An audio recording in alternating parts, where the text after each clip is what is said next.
Have you ever felt yourself caught in a spiral of negative thoughts, where the more you try to break free, the tighter the grip becomes?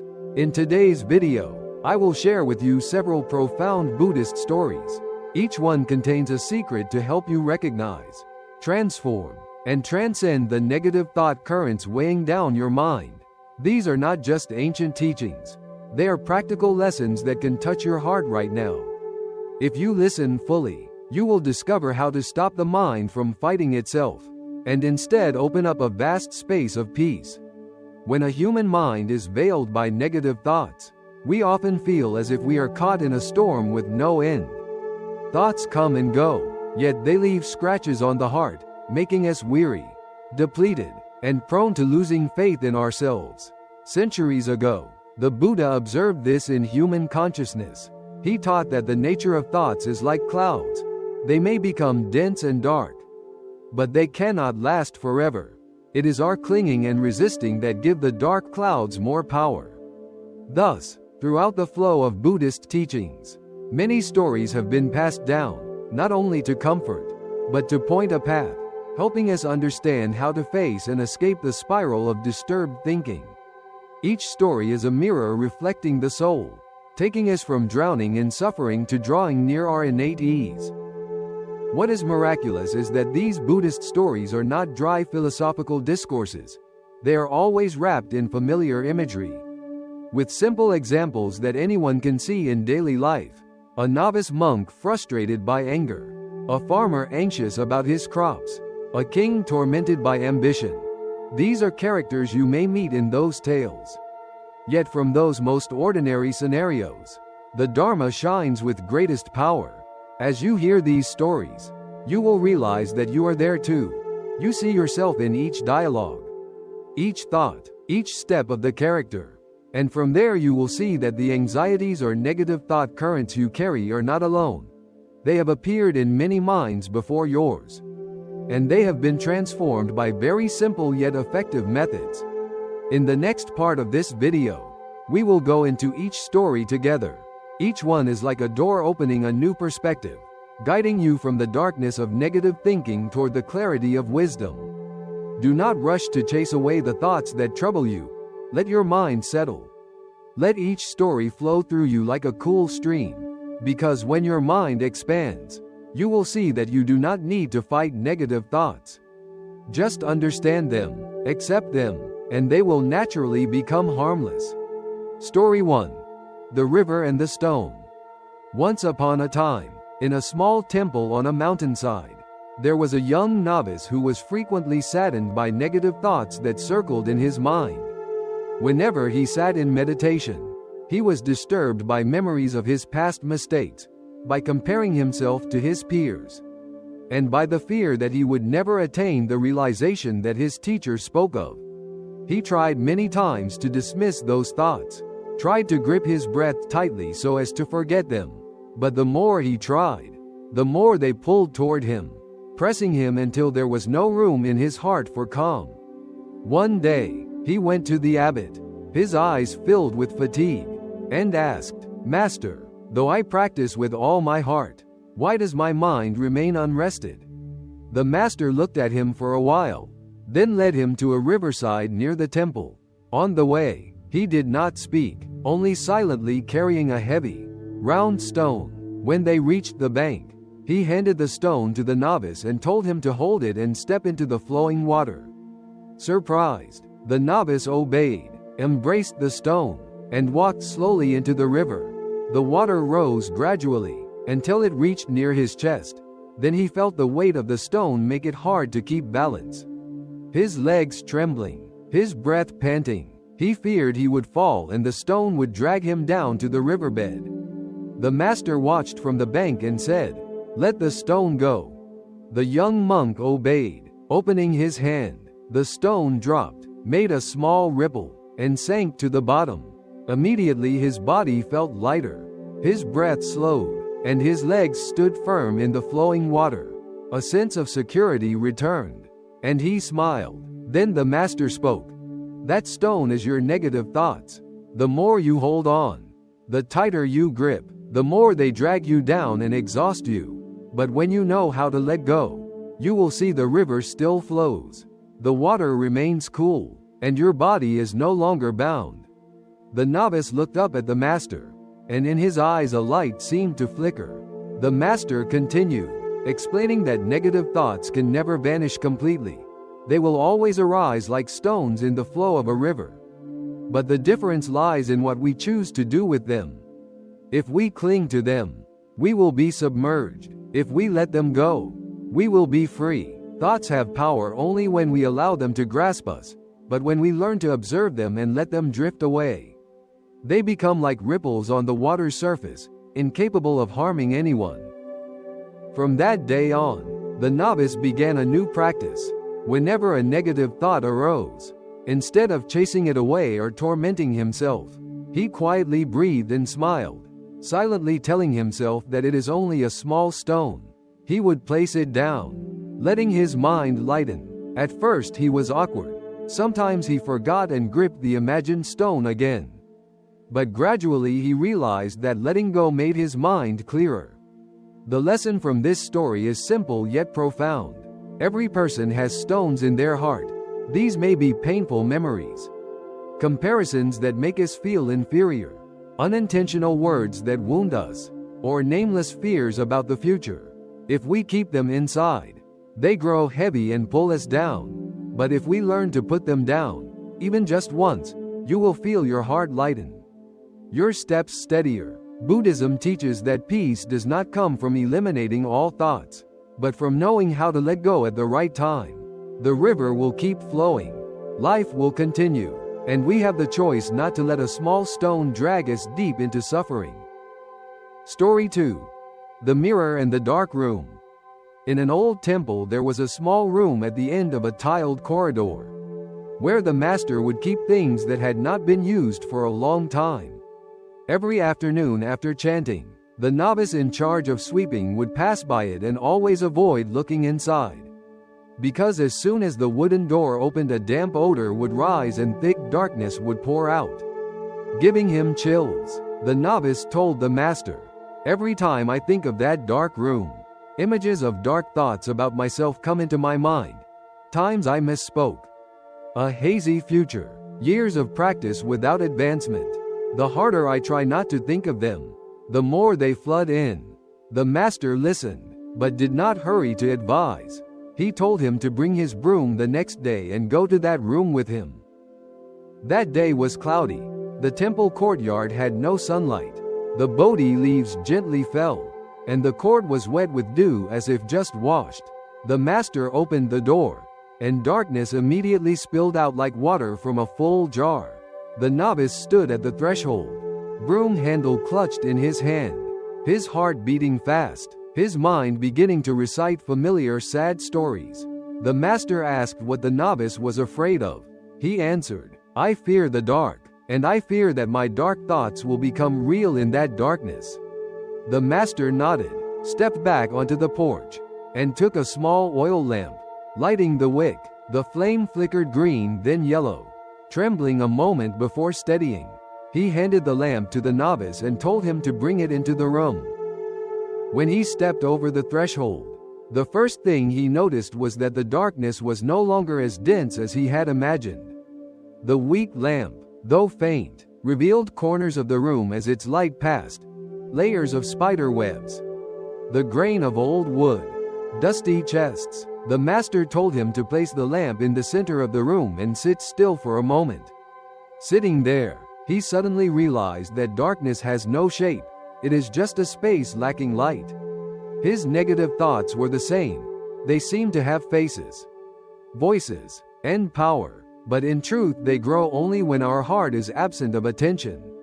Then the master calmly spoke, "Try sweeping one corner of the room, not in haste. Just sweep where you see clearly." The novice began to sweep the corner nearest the lamp. With each stroke of the broom, dust would rise then fall. The tile floor gradually reappeared its dark red color. The master observed from the door and said, "Do you see? We do not fight with darkness, we simply light and clean.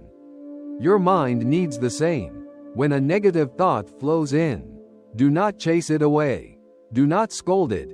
Just light a small lamp of attention. Place it in your mind.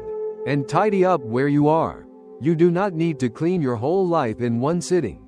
Just clean where you sit now. After sweeping half the room, the novice paused to take a breath. His forehead was beaded with sweat, but his heart suddenly felt light, as if he had just laid down a heavy burden at the doorstep. The master entered the room and took from an old chest a brass mirror that had been dulled by soot. Its surface reflected nothing but a dark, tarnished brown. He handed the mirror to the novice, along with a coarse cloth, and told him to sit under the lamplight and rub gently. The novice began rubbing in small circular motions. Black dust clung to the cloth, and the scent of old metal filled the air. After a while, where the cloth had passed, a small patch of brightness began to appear. The master smiled, told him to stop, and turned the mirror toward the flame. In that clean spot, the flame appeared, tiny but clear.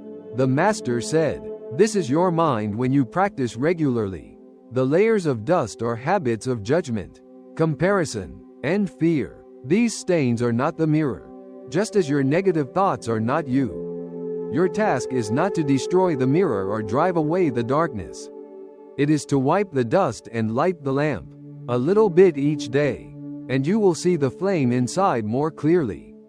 The novice continued polishing until the mirror was bright enough to reflect his own face. Strangely, the face in the mirror was no longer a frowning child weighed down by self-criticism, but someone breathing steadily, with kind eyes and gently closed lips. He asked his master, "Why is it that before I only saw flaws, and now I feel something warm?" The master answered, "Because you have changed how you see. When the mind focuses on faults, it magnifies them, like looking through a warped lens. When the mind rests in light, it sees the whole picture. Both shadow and light appear in their true shapes." People often make the mistake of trusting the voice in their head as if it were a prophet, when really it only repeats long-standing habits. Practice saying softly, "I hear you," but choose to focus on what you are doing. Sweep what you can see. Wipe what is dusty. Light a lamp where you stand.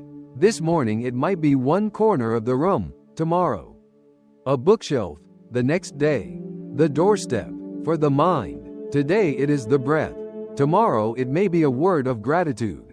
The next day, a single unhurried step. There is no miracle that will banish darkness all at once, only a small flame kept from going out. When the room was fully cleaned, the master did not extinguish the lamp right away. He opened a long stuck window. A cool breeze blew in, carrying the scent of damp grass from the courtyard. The midday sunlight quietly poured into the room, making the small lamp unnecessary. The master told the novice, "Look, when the sun rises, we no longer need the small lamp as much, but that does not mean the lamp was useless. Without it, you would not have had the courage or vision to clean this room, to open the window." Likewise, on the darkest days of your life, light a small lamp as a promise to yourself. It could be 5 minutes of stillness, 3 deep breaths, or a silent thank you in your heart. These small acts will not immediately chase away all negative thoughts, but they will give you just enough light to act wisely in a single moment. Moment by moment, the room begins to change, before you even notice it. That afternoon, when the novice stepped back out onto the porch, the clouds had cleared, and patches of late sunlight lit up the temple courtyard. He held the half-polished brass mirror and smiled, watching the reflected light dance on the porch ceiling. Inside, a new understanding quietly lit up. Negative thoughts do not need to be defeated with shouting or exhausting battles. They will weaken on their own when you let light in, when you are willing to clean away old habits that have gathered dust over the years. From that day forward, whenever his heart grew stormy, he remembered the dark room, remembered the feeling of placing the lamp in the center, sweeping where he could see, polishing the mirror until he could see the flame. These simple actions became the path he walked each day, and that path taught him that peace is not some faraway destination. It is light enough for the step right in front of you. The lesson of this story is as simple as opening a window.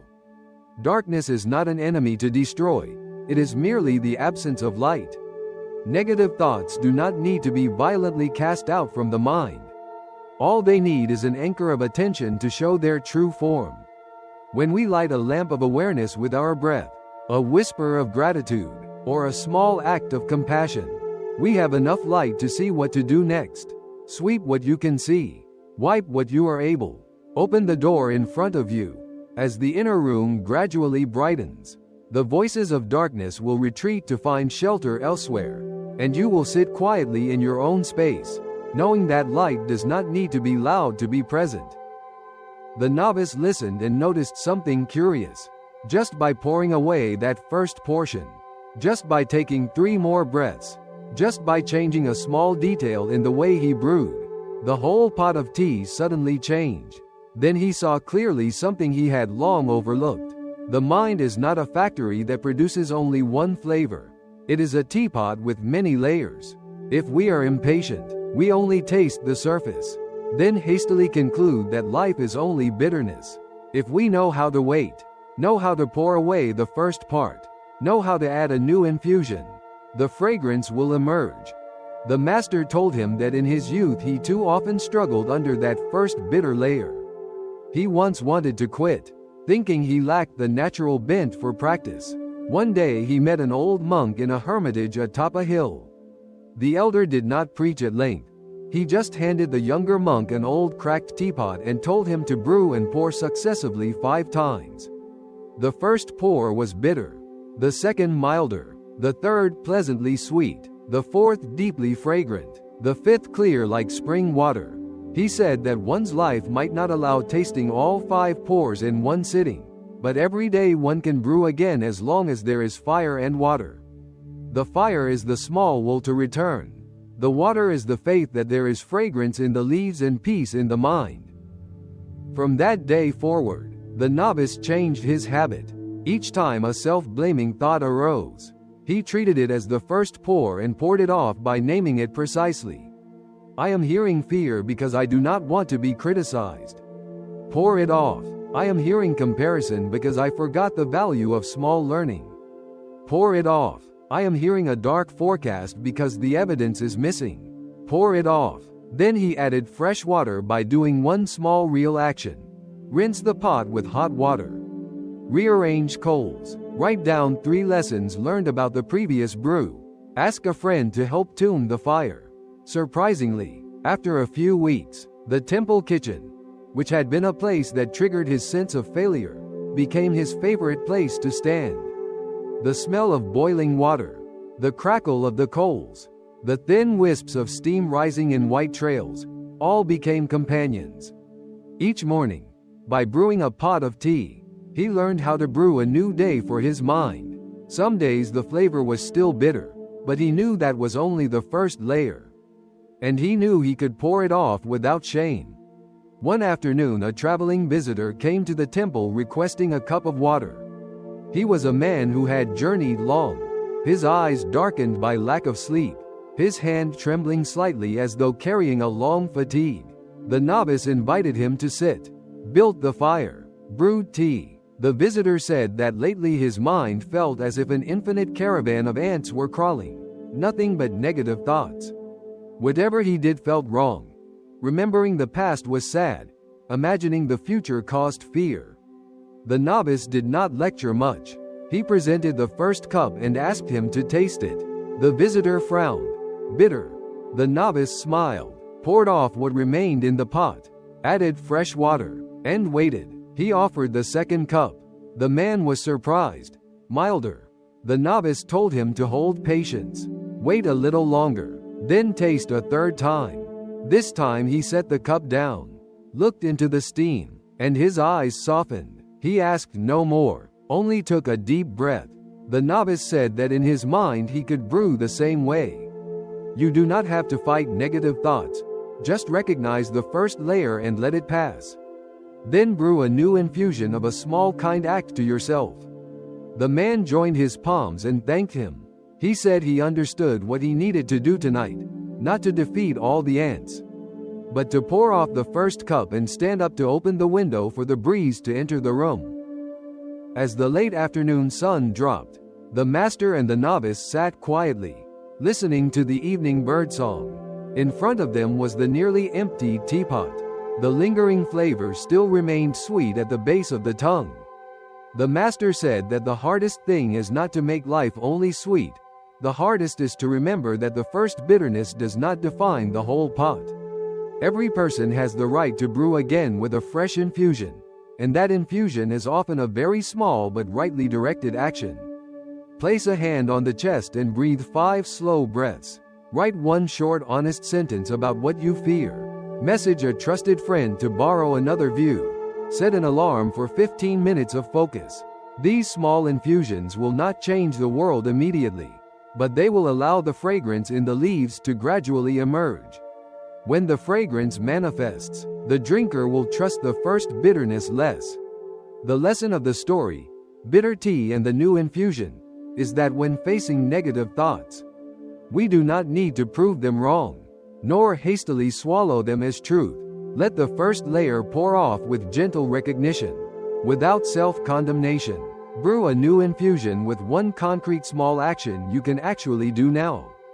Be patient to taste it a second and third time, giving the mind a chance to present its goodness. When you treat your mind like a skillful tea brewer, the bitter layers become teachers, and the subtle fragrance becomes the reward for perseverance. And one day, when you pour tea for others, you will see that you are pouring a way of life that knows how to pour off, how to add, how to wait until the fragrance emerges. Once, the novice asked his master, "How can I tell if I have truly opened the latch or if I am just reassuring myself?" The master said, "Just look at your ability to act afterward. When the door is open, the feet naturally step forward. When the latch is still closed, we remain still while thinking endlessly about stepping. The mind likes to build a wall of words and past experiences. But the body only needs a room with enough light to begin working. If, after recognizing a negative thought and gently pushing the latch, you find yourself able to do one small real task, that is a good sign. Fold the blanket before leaving your room. Return a book to its shelf. Write a short note. These are like breezes passing through, not loud, not dramatic, but the dampness changes. Sometimes the novice would forget and fasten the latch again without realizing it. One stormy night, rain blew hard across the porch, and fearing the books would get wet, the novice rushed to the old room. At the door, he frantically searched his pocket for the old key ring. Irritated by the rain and his own fumbling, the master happened to pass by, saw the struggle, and pointed to the same old wooden latch. The novice laughed as he suddenly remembered and simply pushed the door. It opened instantly. As soon as he stepped inside, his hands and breath both slowed. He realized that forgetting is inevitable. Refastening the latch is something people do, and that is precisely why developing the habit of checking the latch every time we reach a door becomes important. No need to remember it through tension. Just one right look in the right place. Word of the brightened room spread through the temple not by storytelling, but through the things being done. There was a younger novice who was afraid of the dark and would always run when passing the bamboo garden at night. One day, the older novice invited the younger one to join him in the old room. When the door opened and light spilled in, the younger boy stood still, eyes wide, because in his mind, that room had always been off limits. The older novice said little. He simply guided the younger one's hand to touch the wooden latch and push. The door creaked gently. A scent of damp wood and old paper filled the air. The boy laughed, realizing there was nothing scary at all. That night, he walked slowly through the bamboo grove, no longer running as if something were chasing him. The story of the door became a small lamp passed from hand to hand. By the end of the rainy season, sunlight painted the brick courtyard in patches of straw-colored gold. The scripture room had become tidy. The window stayed open all day. At noon, when the wind was strong, some book covers would tremble slightly, as if someone were breathing inside. The novice sat in the doorway and recognized a simple but profound change. The negative thoughts still came, sometimes in waves, and still knew how to knock when his heart was weakest. But he no longer stood outside the door searching for keys as he once did. He looked down at his hands, remembered the latch on the inside, and with a lightness he had practiced all rainy season, he pushed. The door opened, and the next step became obvious. Clear a corner, light a lamp, restack a pile of books, wipe away a layer of dust. That returned to the ability to act. That is the sign of freedom growing. Like a tree behind the house, quiet, but with strong roots. The lesson of the door without a lock is that when we face negative thoughts, we often busy ourselves looking for the key outside, convinced there is a complex lock blocking our way, while the latch lies on the inside. Set by habits of fear and self-blame. To move through, we do not need to fight, do not need to break down the door. We only need to recognize the latch's location and give it a gentle push through one small, real action right in front of us.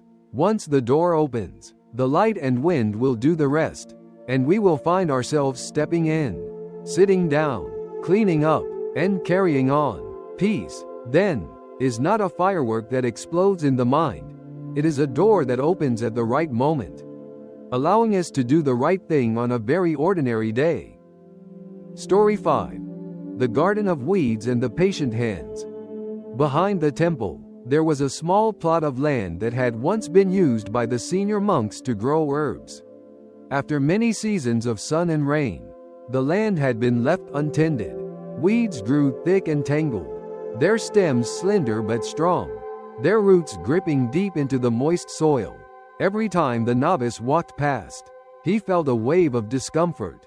The disorder reminded him of the clutter in his own mind.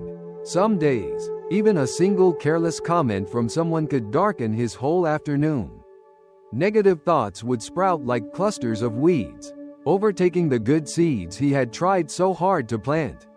One misty morning, the master handed him a small hoe, a pair of coarse gloves, and said today they would go out to the garden together. The novice looked at the wild patch and felt overwhelmed, as if standing before a wave too strong to handle. The master did not give instructions right away. He simply sat at the edge of the garden, pinched a single thin weed, twisted gently to loosen the root, and placed it aside. He said, "Look carefully. If you pull in haste, the stem will snap, and the root will stay in the soil. It will grow back faster. To truly uproot it, the hand must be soft, the eyes focused, and the body willing to bend low." Negative thoughts in the mind are just like that. The more we struggle with them, the more we leave their roots hidden beneath. The novice sat beside the master and imitated the gentle twist. The first weed came out, leaving behind a damp patch of earth. A cool, earthy scent rose up and calmed him. They worked in silence for a long time. The rhythm of weeding, joined with the hum of insects from the bamboo grove, formed one long breath. After a while, the master told him to stop using the hoe and pointed to a clump of thicker weeds. Their stems sturdier and leaves more tangled. This type, the master said, should not be pulled hastily. Its roots run deep. Pulling them quickly will tear up the soil and expose good seeds to the sun, where they'll dry up and die. For these, the master took a knife and cut close to the ground. Then he spread a layer of dry leaves around the base, completely covering it from the light. This, he explained, is how you weaken it over time. Without sunlight, it cannot photosynthesize. It will slowly lose energy, and the roots will rot away. In a few weeks, you'll be able to pull it out effortlessly. The master looked up and said, "Some negative thoughts cling deep to old wounds. Touching them hurts. Rushing to pull them only causes more pain, sometimes even tearing out what is still precious. With these, we do not argue, and we do not deny them. We simply cover them with silence and focus on nurturing the good seeds nearby. This covering is not forgetting, it is protecting. We do not give weeds the light of tense attention. We let them grow hungry in stillness while giving light and water to the seeds we truly want to grow." After that first session, the plot still had patches untouched, but the novice felt a subtle change. He no longer saw the garden as one giant mess, but as a collection of small areas he could tend to, little by little. That evening in meditation, when a self-blaming thought arose like a weed sprout, he applied the same twisting motion of his hand from that morning. He looked at it up close, called it by name, recognized that its root was a rigid expectation long held inside, and then breathed to let the root release on its own. Sometimes he felt the urge to yank quickly, wanting to be clean at once, but the image of torn soil reminded him to pause. He told himself, "Tonight, my task is to pull one weed, not to clear the whole field." The next morning, he went out to the garden and saw that the dry leaves covering yesterday's weeds had yellowed. He poured a dipper of water where he had planted coriander seeds. A quiet realization dawned. My mind will start to resemble whatever I tend to. If each day he watered the seed of gratitude with a few whispered words, the seed of attention with 10 deep breaths, the seed of compassion with one small kind act, then those seeds would grow tall, and their leaves would shade out the light the weeds were trying to claim. A week passed, and the garden began to change in color. The soil looked more organized. Rows of vegetables became visible, and the scent of earth mixed with composted leaves had a strange warmth. The novice noticed something interesting. Weeds still grew, but when he stood at the head of the row, he no longer saw them as enemies, just as a few green specks to handle in the morning. And in his mind, negative thoughts still came, but once his calendar had a few small garden milestones, those thoughts faded into the background. They no longer filled the whole screen. The master asked him, "What seeds have you been tending to each day?" He answered, "I write down one good thing that happened. No matter how small, I walk slowly for 5 minutes after every hour of work. I remind myself to say something kind to anyone I meet." The master nodded. "That is how you spread dry leaves. These habits are not to show discipline, but to deprive negative thoughts of their food, which is scattered attention and chaotic rhythms. Once the foundation of your day is secured by a few threads, even strong winds will struggle to blow the whole thing apart." One afternoon, during an unseasonal rain, the master brought a visiting guest to the garden. He was a man who had suffered losses. His voice was dry, like someone who had run out of tears. When he saw the rows of young vegetables, he sighed and said, "In my mind, only weeds grow." The master did not argue. He plucked a small weed and placed it in the man's palm so he could see its roots. The roots were not long, but they were tangled. The master said, "Some roots don't need to be pulled now. They just need to be covered and waited out." The man gave a sad smile and asked, "How long should I wait?" The master said, "I do not know, but I do know that if you water your good seeds every day, one day you'll reach down, pull gently, and the root will come with it." The novice stood nearby and remembered how, in the beginning, he had wanted to clear the whole garden in one go, and ended up exhausted. Now, he knew that his strength lay in steady rhythm, not in bursts of force. By the end of the season, the patch behind the temple had turned a different shade of green. No longer a blotchy chaos, but a green with order, where deep and light shades alternated in rows. The wind passed through in the afternoon, rustling the leaves like clothes brushing together on a drying line. The novice stood in the garden path, soil still on his hands, and deeply understood. Negativity is not a personal failure to be punished. It is a natural part of the mind's terrain, like weeds are a natural part of any garden. If we choose to fight, we will dig up the earth, and the weeds will still return. But if we choose to tend, the garden will transform through the vitality of what we love, and the weeds will have nowhere left to show off. Peace does not arrive because the weeds are completely gone. It arrives because we have learned to master the rhythm of our hands, knowing when to twist gently, when to cover with leaves, when to water, and when to simply breathe and watch the sunlight play on the soil. The lesson of The Garden of Weeds and the Patient Hands is that facing negative thoughts is like gardening. Do not yank and break the stem while the root remains. Twist gently, and allow the root to release through non-judgmental recognition. For those thoughts whose roots run deep and attach to wounds, do not rush to pull. Cover them with healthy habits, and let time do its work. Most importantly, choose each day to water your good seeds with small, concrete actions, because whatever we water will grow. When we walk patiently alongside our garden, the garden will walk patiently alongside us. And one morning, among the scent of damp earth and rustling leaves, we will realize that peace is not the result of a loud battle, but the habit of hands that know how to twist, how to cover, how to water. Story 6. The Kite and the String. On the hill behind the temple, there was a wide grassy field overlooking the rice paddies. On afternoons when the southern wind blew, the grass bowed into soft waves, and the sound of wind sweeping across the hillside felt like someone stroking a large cloth. That season in the village, children often flew kites. Barefoot, they ran, holding reels of string wrapped around bamboo. In the sky, kites of many shapes formed a silent school of fish swimming through the air. The novice enjoyed standing on the stone steps at the back of the garden and gazing upward. Whenever a kite soared, he exhaled quietly, as if he were lifted from the ground. Yet on those very afternoons, negative thoughts often rose in his mind. A careless word of criticism, a memory of a ritual he had botched, or a fear that he would never improve. Each thought struck like a gust, stretching a string in his chest. In just a moment, he would feel exhausted from trying to resist invisible winds.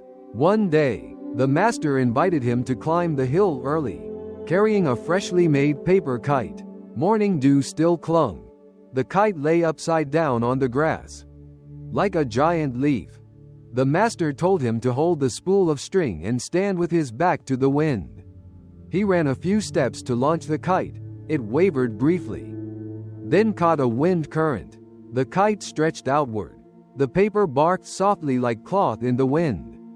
The master turned and gave the string to the novice, telling him to hold it just tight enough. At first the novice, curious, let out too much line. The kite wobbled and sank. At other times he feared losing it, so he pulled too tightly.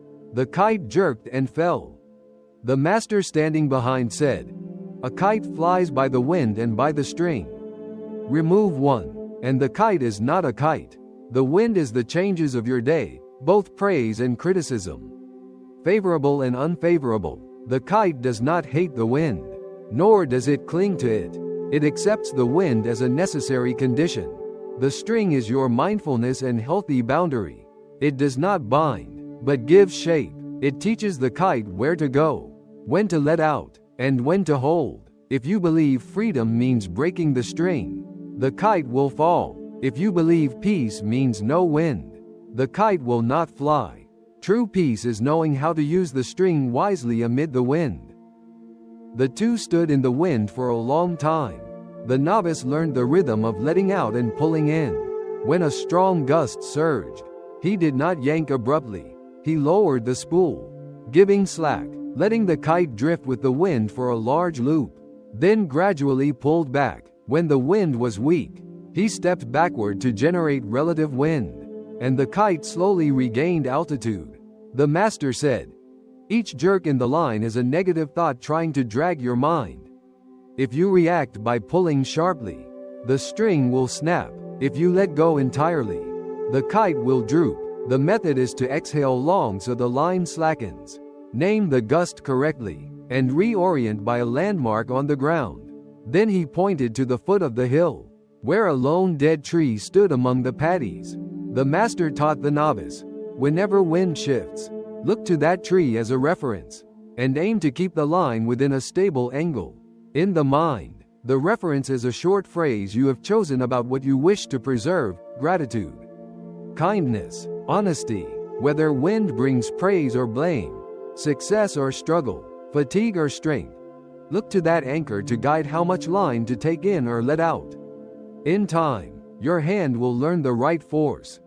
A group of neighborhood children ran up to the hill asking the master to teach them how to fly the kite high. The master let each child hold the line for a while. Some, impatient, kept jerking the string. Their kites spun and nearly crashed. The master gently held their wrists, letting them feel what right tension is. Some refused to pull, too afraid of the sky. Their kites drifted and fell in the grass. The master told the children to watch the ground, choose a line between two bushes, to align the string, not to stare at the sky so long that they forget their feet.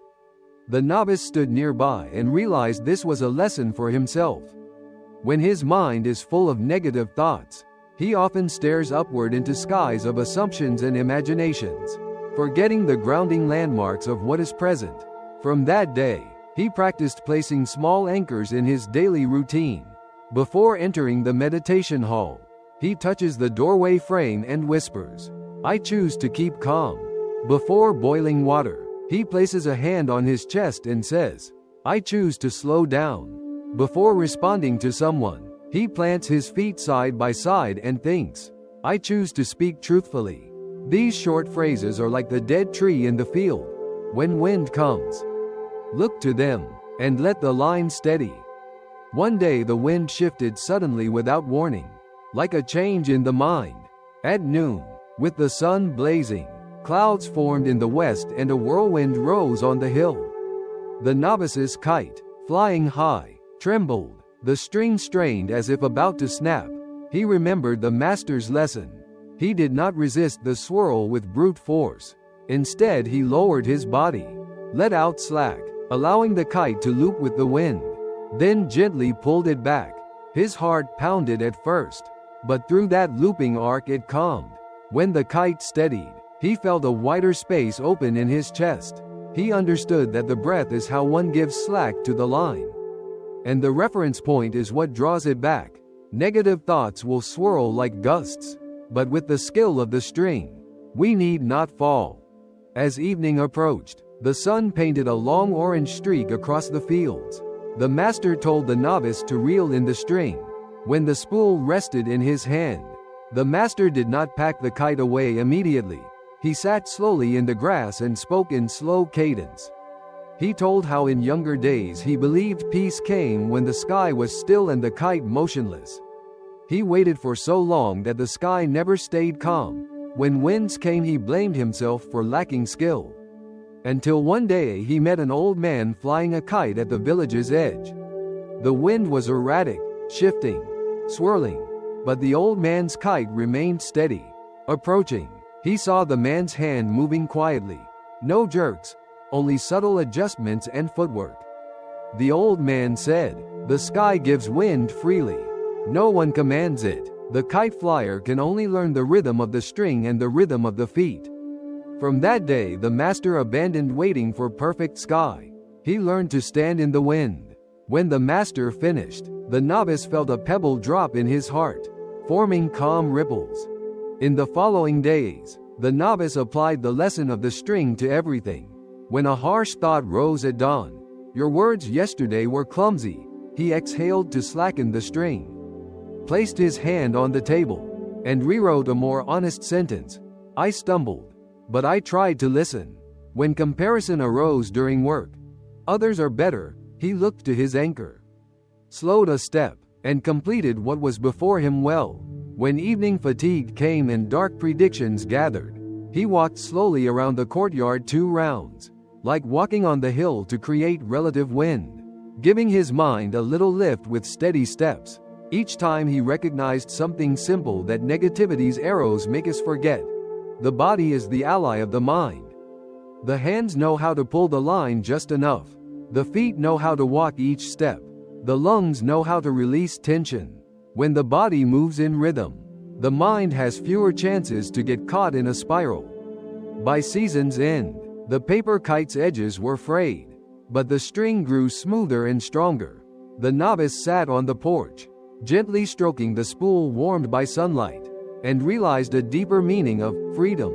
Freedom is not about being unaffected by life, after all. Even a kite needs wind. Freedom is knowing the landmarks that guide you. and knowing how to handle the line. The strict person yanks too hard. The careless person lets go too much. Both tire. The one who rightly loves himself will let when letting is needed. Hold when holding is needed.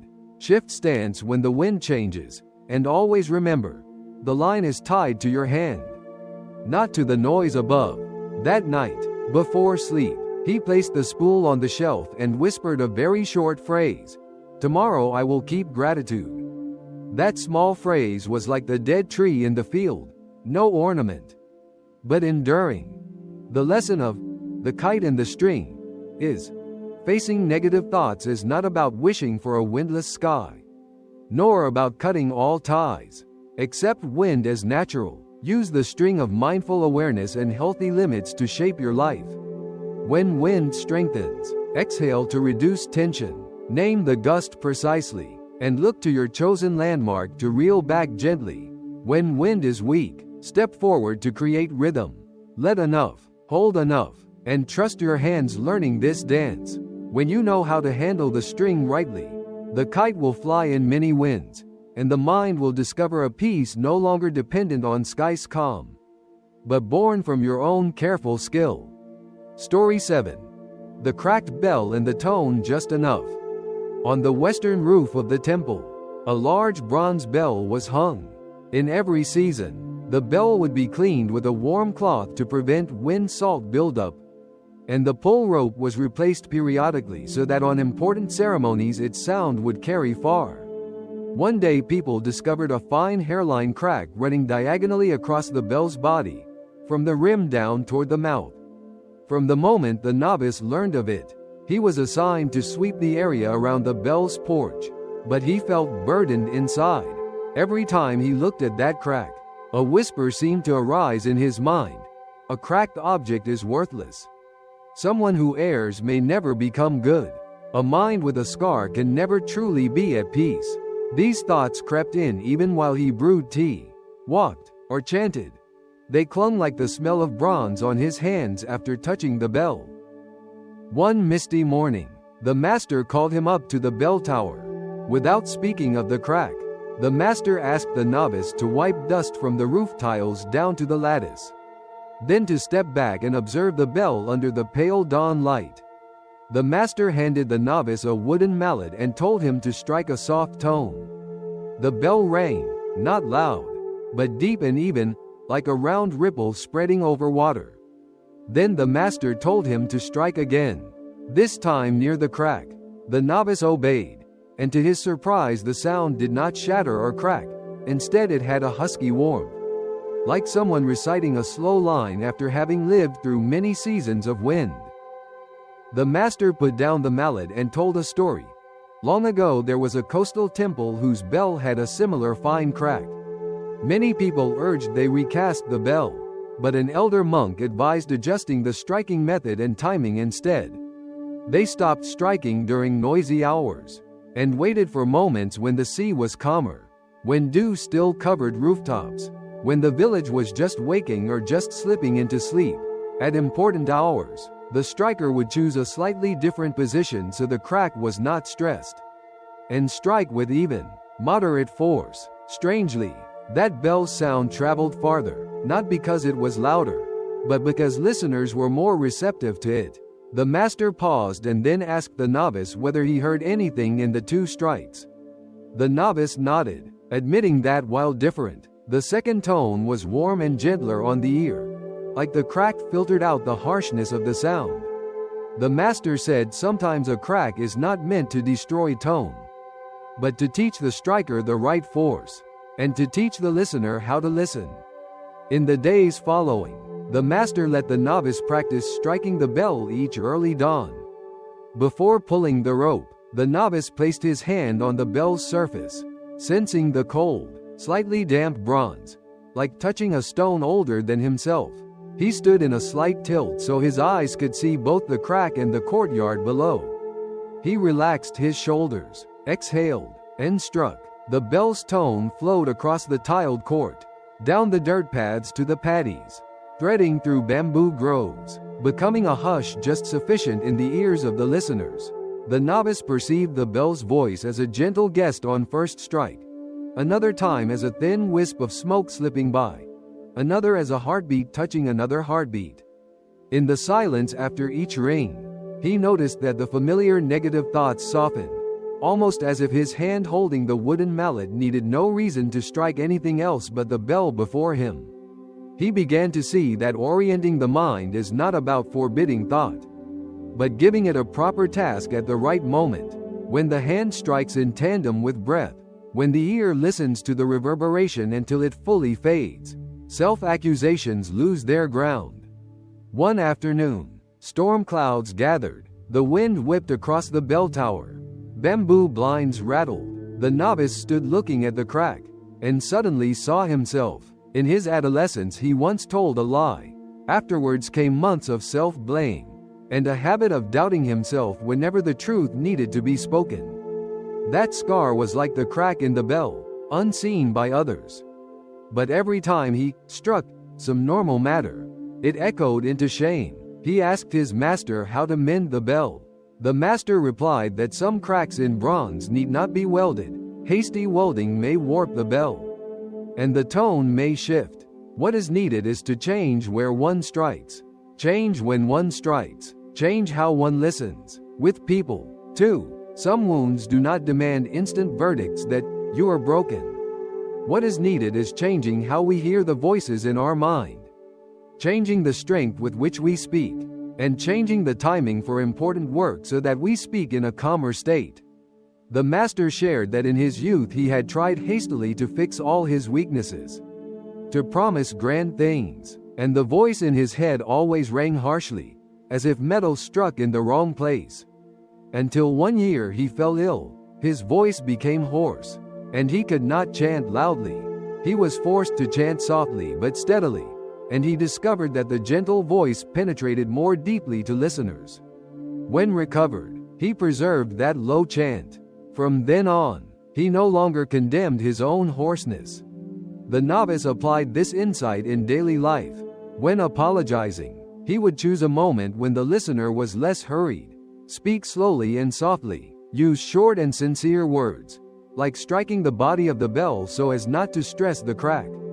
When reminding himself of an old fault, he would not do it in the bright midday rush, but in the evening, quietly, writing 3 lines, like waiting for the calm sea before striking.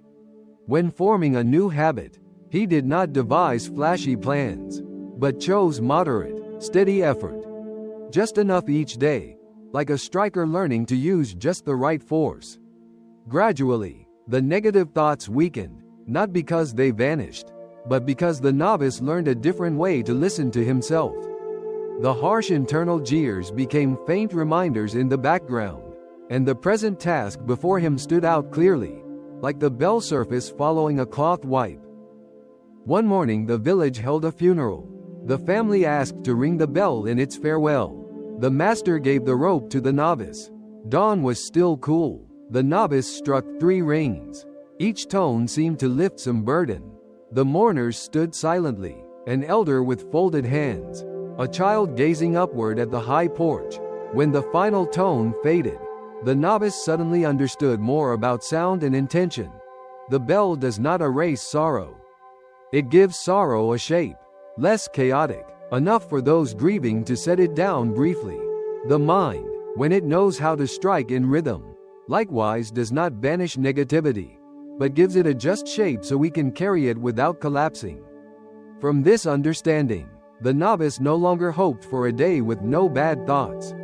He only wished to become skillful enough that, when they arrived, he could strike them into warm, calm tones, letting them fade into the quiet of an ordinary day. Once there was a week of prolonged rain. The master told the novice to pause striking the bell, to preserve the rope and bell body. Pausing did not mean silence in spirit. The master taught the novice to sit under the eaves, place a small hand bell on his palm, and attend to the silence between 2 gentle taps with a wooden mallet. The novice discovered something nearly secret. The space between tones is the core of the sound. Without that core, sound is only impact. When he realized this, He began to practice short silences between actions. Before answering a difficult question, he paused one beat. Before switching from sweeping to lighting fire, he straightened and exhaled. Before closing his eyes to sleep, he placed a hand on his chest and listened to 3 heartbeats. These brief silences, like the inner hush of a bell, prevented negative thoughts from clustering into a dense cloud. They still passed through, but in waves, leaving patches of sky where one can breathe. At season's end, the crack still ran along the bell, a faint seam across a body that now seemed more storied than scarred. The novice no longer flinched from it. Each morning as he cleaned the bell, he would run the warm cloth over the crack and thank it. Thank it for teaching him proper force, timing, and inner listening. One early morning, when he struck the 3rd tone, he noticed how the sound clung to the roof tiles before drifting down to the courtyard. Like a leaf falling gently, in his chest he felt a quiet warmth grow, not hurried. He understood that peace may not be perfection but the ability to ring out sound well even when a fine crack runs through your being. As he descended from the bell tower across the damp courtyard, he thought of friends in everyday life who carry unseen wounds. Someone cracked by a harsh word. Someone holding an old regret like salt on metal. If they learn to shift force, shift timing, shift how they listen, then their tone too may travel farther than they imagine. The lesson of the cracked bell and the tone just enough is this: when facing negative thoughts and subtle life wounds, we need not rush to weld or recast ourselves into flawless versions. Instead, learn to control what lies in our hands. Changing the timing, strike when mind is quiet. Changing the force, gentle but steady. Changing how we listen, holding silence between strikes, so our inner tone can ring true. When we master those 3 shifts, the crack ceases to be a condemnation. It becomes a unique mark that makes our voice deeper, warmer, and capable of traveling beyond our expectation. Thus, peace is not a sky without sound, but a tone just enough, able to fade properly in a day that still has wind. Story 7. The Murky Bowl and the Quiet Wellspring. Within the inner courtyard of the temple there is an ancient well built of mossed brick, its mouth round like an ever-watchful eye gazing at the sky all year. Every early morning, before the birds fully awaken, the master often draws a bucket of water, places it into a white glazed basin, and leaves it there, without hurrying to use it. The novice wondered why he did not pour it immediately into the kettle. The master only smiled and said, "Some things need a moment of stillness." In those days, thoughts of self-blame and dismal forecasts often surfaced in the novice's mind like bubbles from the bottom of the well. If something went wrong, he concluded he was incompetent. If someone did not smile, he assumed they disapproved. If a memory returned, it stirred a thin layer of mud that clouded his stream of thought. One overcast morning, with low clouds resting like hands on the roof, the master handed him a bowl and said, "Draw water from the basin. Then drop in a pinch of fine earth from the well's rim." Instantly the water turned muddy, the tiny particles dancing like a swarm of bees disturbed. The master said, "That is your mind when you accept absolutely the first thought that surfaces." He told him to drink. The novice lifted the bowl, but the scent of earth made his tongue reluctant. He shook his head. The master told him to set it down and not touch it further. The two sat quietly, hearing only the drip of water from the bucket rope into the depths, like time passing through one's palm. After a moment, the surface of the bowl's water began to clear, the heavy particles sank, and a rim of clarity appeared around the edges, like a new moon. The master asked, "Look carefully. What did you do to make the water clean again?" The novice replied, "Nothing." The master said that nothing was precisely the necessary action in that moment. Not all murk needs stirring. Not every negative thought must be argued with or chased away. Sometimes the right thing is to set it down and wait, letting the quiet spring below do its work. But setting down is not giving up. It is shifting from a heavy hand to a lighter one. from reflex to wisdom, from anger to breath. Then the master drew another bucket, dropped in a pinch of fine ash, lighter than earth, and handed it to the novice. The bowl turned cloudy again. This time he told the novice to stir slowly in 3 even circles. Then stop. Ash is lighter, lingers longer suspended, but when he stopped, layer by layer it too yielded to gravity, and the surface cleared once more. The master said, "Some murk wants us to stir endlessly so it can justify itself. If we chase it with the energy of irritation, it resists longer, but if we touch it lightly in a directed way, then stop at the proper moment, it will sink to where it belongs, and we can drink the water we need." From that day on, the master taught the novice a small ritual whenever a negative thought surfaced. The novice would name it, as one might name the substance mixed in the bowl. This is the mud of memory. This is the ash of fear. This is the sand of comparison. Then, after naming it, he would lay down the bowl by grounding his body, feet firmly on the earth, spine just upright enough, gaze lowered as though looking from the well's rim toward the sky. He would exhale long, letting tension ease. If the thought was heavy like earth, he waited 3 breaths without arguing. If it was light like ash, he stirred very slowly in 3 directed motions, perhaps by writing a single truthful sentence such as, "I stumbled but did not ruin my day," or sending a short message asking for a little time instead of dramatizing disaster. Then he ceased stirring, allowing reality's gravity to finish the work. In the evening on the porch, he practiced listening to the well's silent spring, realizing there is a silent current beneath the well's surface, always flowing even as people come and go above. Each time he stood, he felt in his chest a similar quiet current, unnoticed yet real, and whenever he allowed the thought to settle, that current would begin drawing suspended particles to the bottom. One hot noon, villagers brought several newly unearthed jars for the temple to inspect. Inside was yellowish water muddied by clay. Everyone assumed it spoiled. The master did not hastily discard it. He filtered it once through a thin cloth and placed the jars in shade. By evening, the water had cleared halfway. The master said the key was not to stir when you first see murk. Many people, afraid someone will see the murk, dump the whole jar so they never give it a chance to clarify. Others, impatient to clean, shake the jar continuously, so the silt never settles. The mind is like such a jar. If each critical thought causes us to stir, each doubt makes us toss, each memory stirs the mixture, we carry a jar of murk all day. But if we choose a cool spot, lay it down and wait, we allow clarity to emerge. The novice recalled times when, after a mistake, he would immediately berate himself, replaying that in his head endlessly, and thus stirred his jar.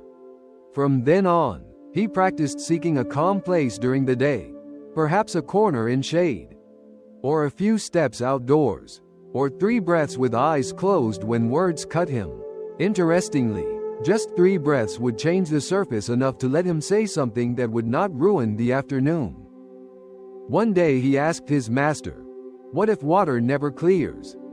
The master replied that on heavy rainy days even the well runs murky, mountain streams bring red soil. Even if you leave the water long, it may not clear right away. In those times do not panic. Do not dump the jar. Instead replace part of the water and let it rest overnight. In the mind, changing water is changing context. Move away from the chaos for a time. Change rooms. Shift to a task with hands, washing dishes, wiping tables, picking leaves, and return when the silt has settled. The master said that in the rainiest seasons, he learned to slow most. Slow does not mean stagnation. It is a kind of intelligence toward the particles that must descend. The novice applied this even to reciting sutras. Before, a misstep would make him push harder in his mind, stirring deeper mud. Now, when a stumble occurred, he would stand, wash his hands, glance at leaves outside, return and read slower. Then see the characters emerge like the bottom of a well revealing after rain. One afternoon a woman came seeking water.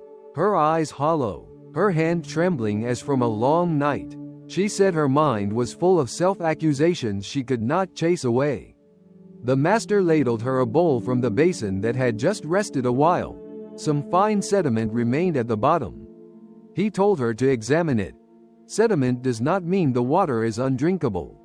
She sipped, her voice less tremulous. The master taught, many people demand a completely clear surface before they dare drink. They thirst, yet do not allow murk.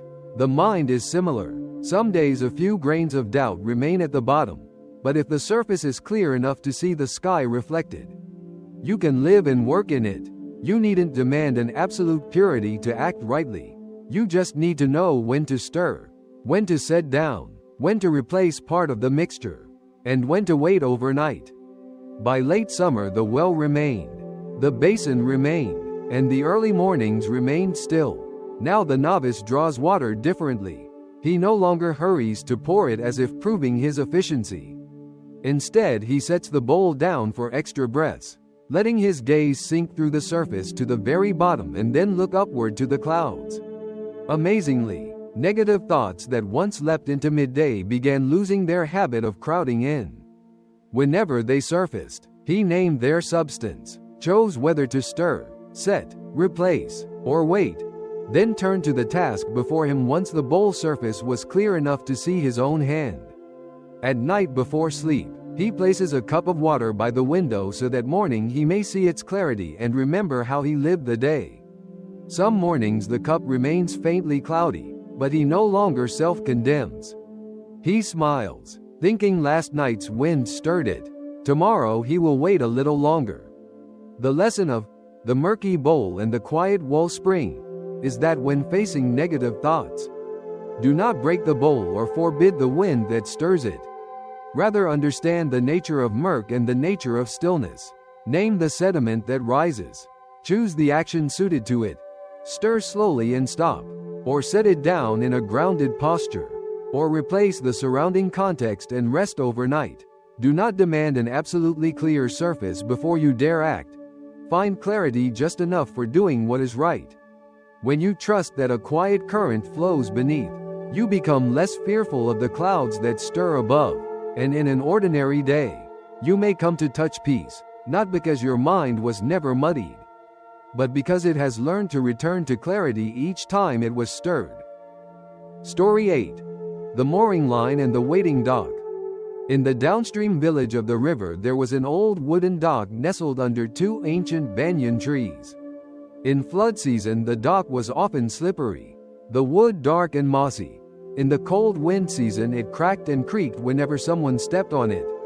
The novice monk often went down to the dock with his teacher in the early mornings, when the mist had not yet lifted, to help fishermen tie their mooring lines. Sometimes he tied the bow of the boat. Sometimes he untangled nets stuck on posts.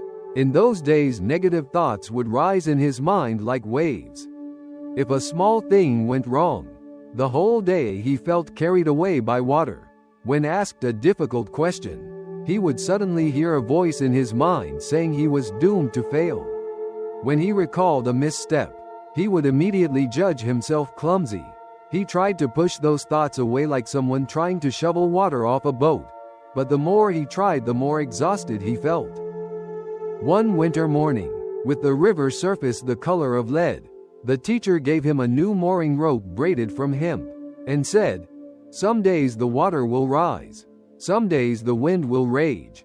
Today learn to tie the boat firmly first. Then we can speak about the waves." The teacher pointed to a wooden post driven deep near the edge of the dock.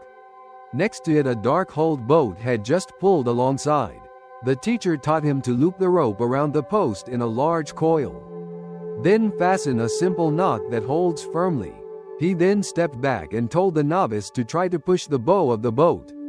The boat quivered slightly, like a fish breathing, but did not drift away even though the water had begun to flow more strongly. The teacher asked, "What do you see?" The novice answered, "The boat is moored so the waves cannot pull it away." The teacher said, "Right, but that is not enough. If the mooring is too tight, the boat will crack itself when the water hits. If the mooring is too loose, the boat will drift and the rope will rub against the post until it wears out. The mind is like the boat. Negative thoughts are water, sometimes turbulent, sometimes calm, sometimes clear, sometimes murky. You cannot stop the river from flowing. What you can do is tie a knot just firm enough around what you believe in, and wait on the dock until the water changes. Waiting is not letting go. Waiting is a skill. To deepen his understanding, the teacher told him to undo the mooring and hold the boat by hand. With just a small rush of water, the bow slipped from his grip. Pulling the rope taut, the boat lurched and bumped lightly against the dock's side. The novice panicked, trying to regain control. The more he struggled, the more tangled the rope became. The teacher stepped forward, not rebuking, just gently took one end of the rope, looped it around the post, and tied that simple knot again. Everything settled. The teacher said, "People often try to hold their minds with tense fingers, believing that sheer effort will conquer. The result is, when a sudden wave hits, the mind slips away, and harsh self-critiques strike like wood hitting the dock, causing more pain. There is a quieter way.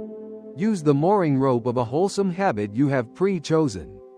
Tie it to the permanent post of a simple principle, and return to waiting." Waiting here means pausing 3 heartbeats before answering, walking 1 slow circuit around the dock before deciding, breathing deeply long enough so the water in your chest stops churning. That day, an old boatman visited the dock. He carried a small catch of fish and a worn, weary face. He told them that last night the wind changed 3 times. The water swirled, and the boat nearly struck a rock. The teacher poured him tea and asked what he did. He said, "I did not dare release the boat to drift, for I knew there were submerged rocks ahead. I could not pull upstream by force. The river is stronger at night. So I tied 2 knots at 2 different posts so the boat would have a small range of motion, and then spread a tarp and sat at the bow, waiting for the water to change. I also have a reference mark on the riverbank, an old paint mark on the dock's side. As long as I see the rope within the painted area, I feel safe." The teacher turned to the novice. "Do you hear that reference mark? Your mind needs its own paint mark like that. Choose one short phrase as your mark. This morning you choose peace, this afternoon fairness, tonight gratitude. Whenever the water in your mind churns, check whether your rope is still within the zone of that phrase. If it goes beyond, adjust the rope. You do not need to argue with the whole river." In the days that followed, the novice practiced a small ritual at the dock.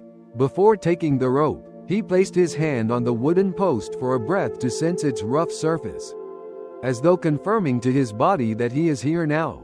Before he hears someone speak about him, he mentally repeats the chosen phrase so he remembers where his rope is tied. When he feels a hot surge of anger or shame rising in his chest, he does not rush to judge. Instead, he glances down at his hands, checks the knot, breathes deeply, and fixes his gaze on a fixed landmark across the river, maybe a small roof. Strangely, waves that seemed unrelenting still passed. If there was something for the eye to cling to and a knot for the hand to remember. Many times he was tempted to cut the rope and chase after the emotion, but the sound of rope rubbing wood reminded him where he had tied himself. One morning a strong wind truly came. The river's surface foamed white. Rain swept sideways so the dock blurred. A young boat from upstream rushed downstream. Their old mooring line and loose knot threatened to scrape against the post. The teacher and novice ran forward, each holding an end of their rope to press the rushing boat into the dock. In that chaotic moment, the novice learned another important lesson. When the water is wild, do not attempt a complicated knot. Use the simplest knot you are familiar with, and tie it evenly. Other adjustments can wait until the wind subsides. The same applies to the mind. When facing harsh criticism or a clear failure, do not immediately plot a perfect recovery. Just do one small, sure thing. Perhaps call to apologize to one correct person. Write one truthful line instead of guessing. Eat a proper meal. or go to sleep early. Those are simple mooring knots. When the water calms, replace the rope. Learn another kind of knot. One peaceful afternoon, the teacher asked him to undo his mooring. Bring the boat into midstream and let it drift for a short while so he might feel the hull without a rope. At first it was exhilarating, the wind guiding, the water lapping at the sides like caresses. But after a while the boat began to spin without direction.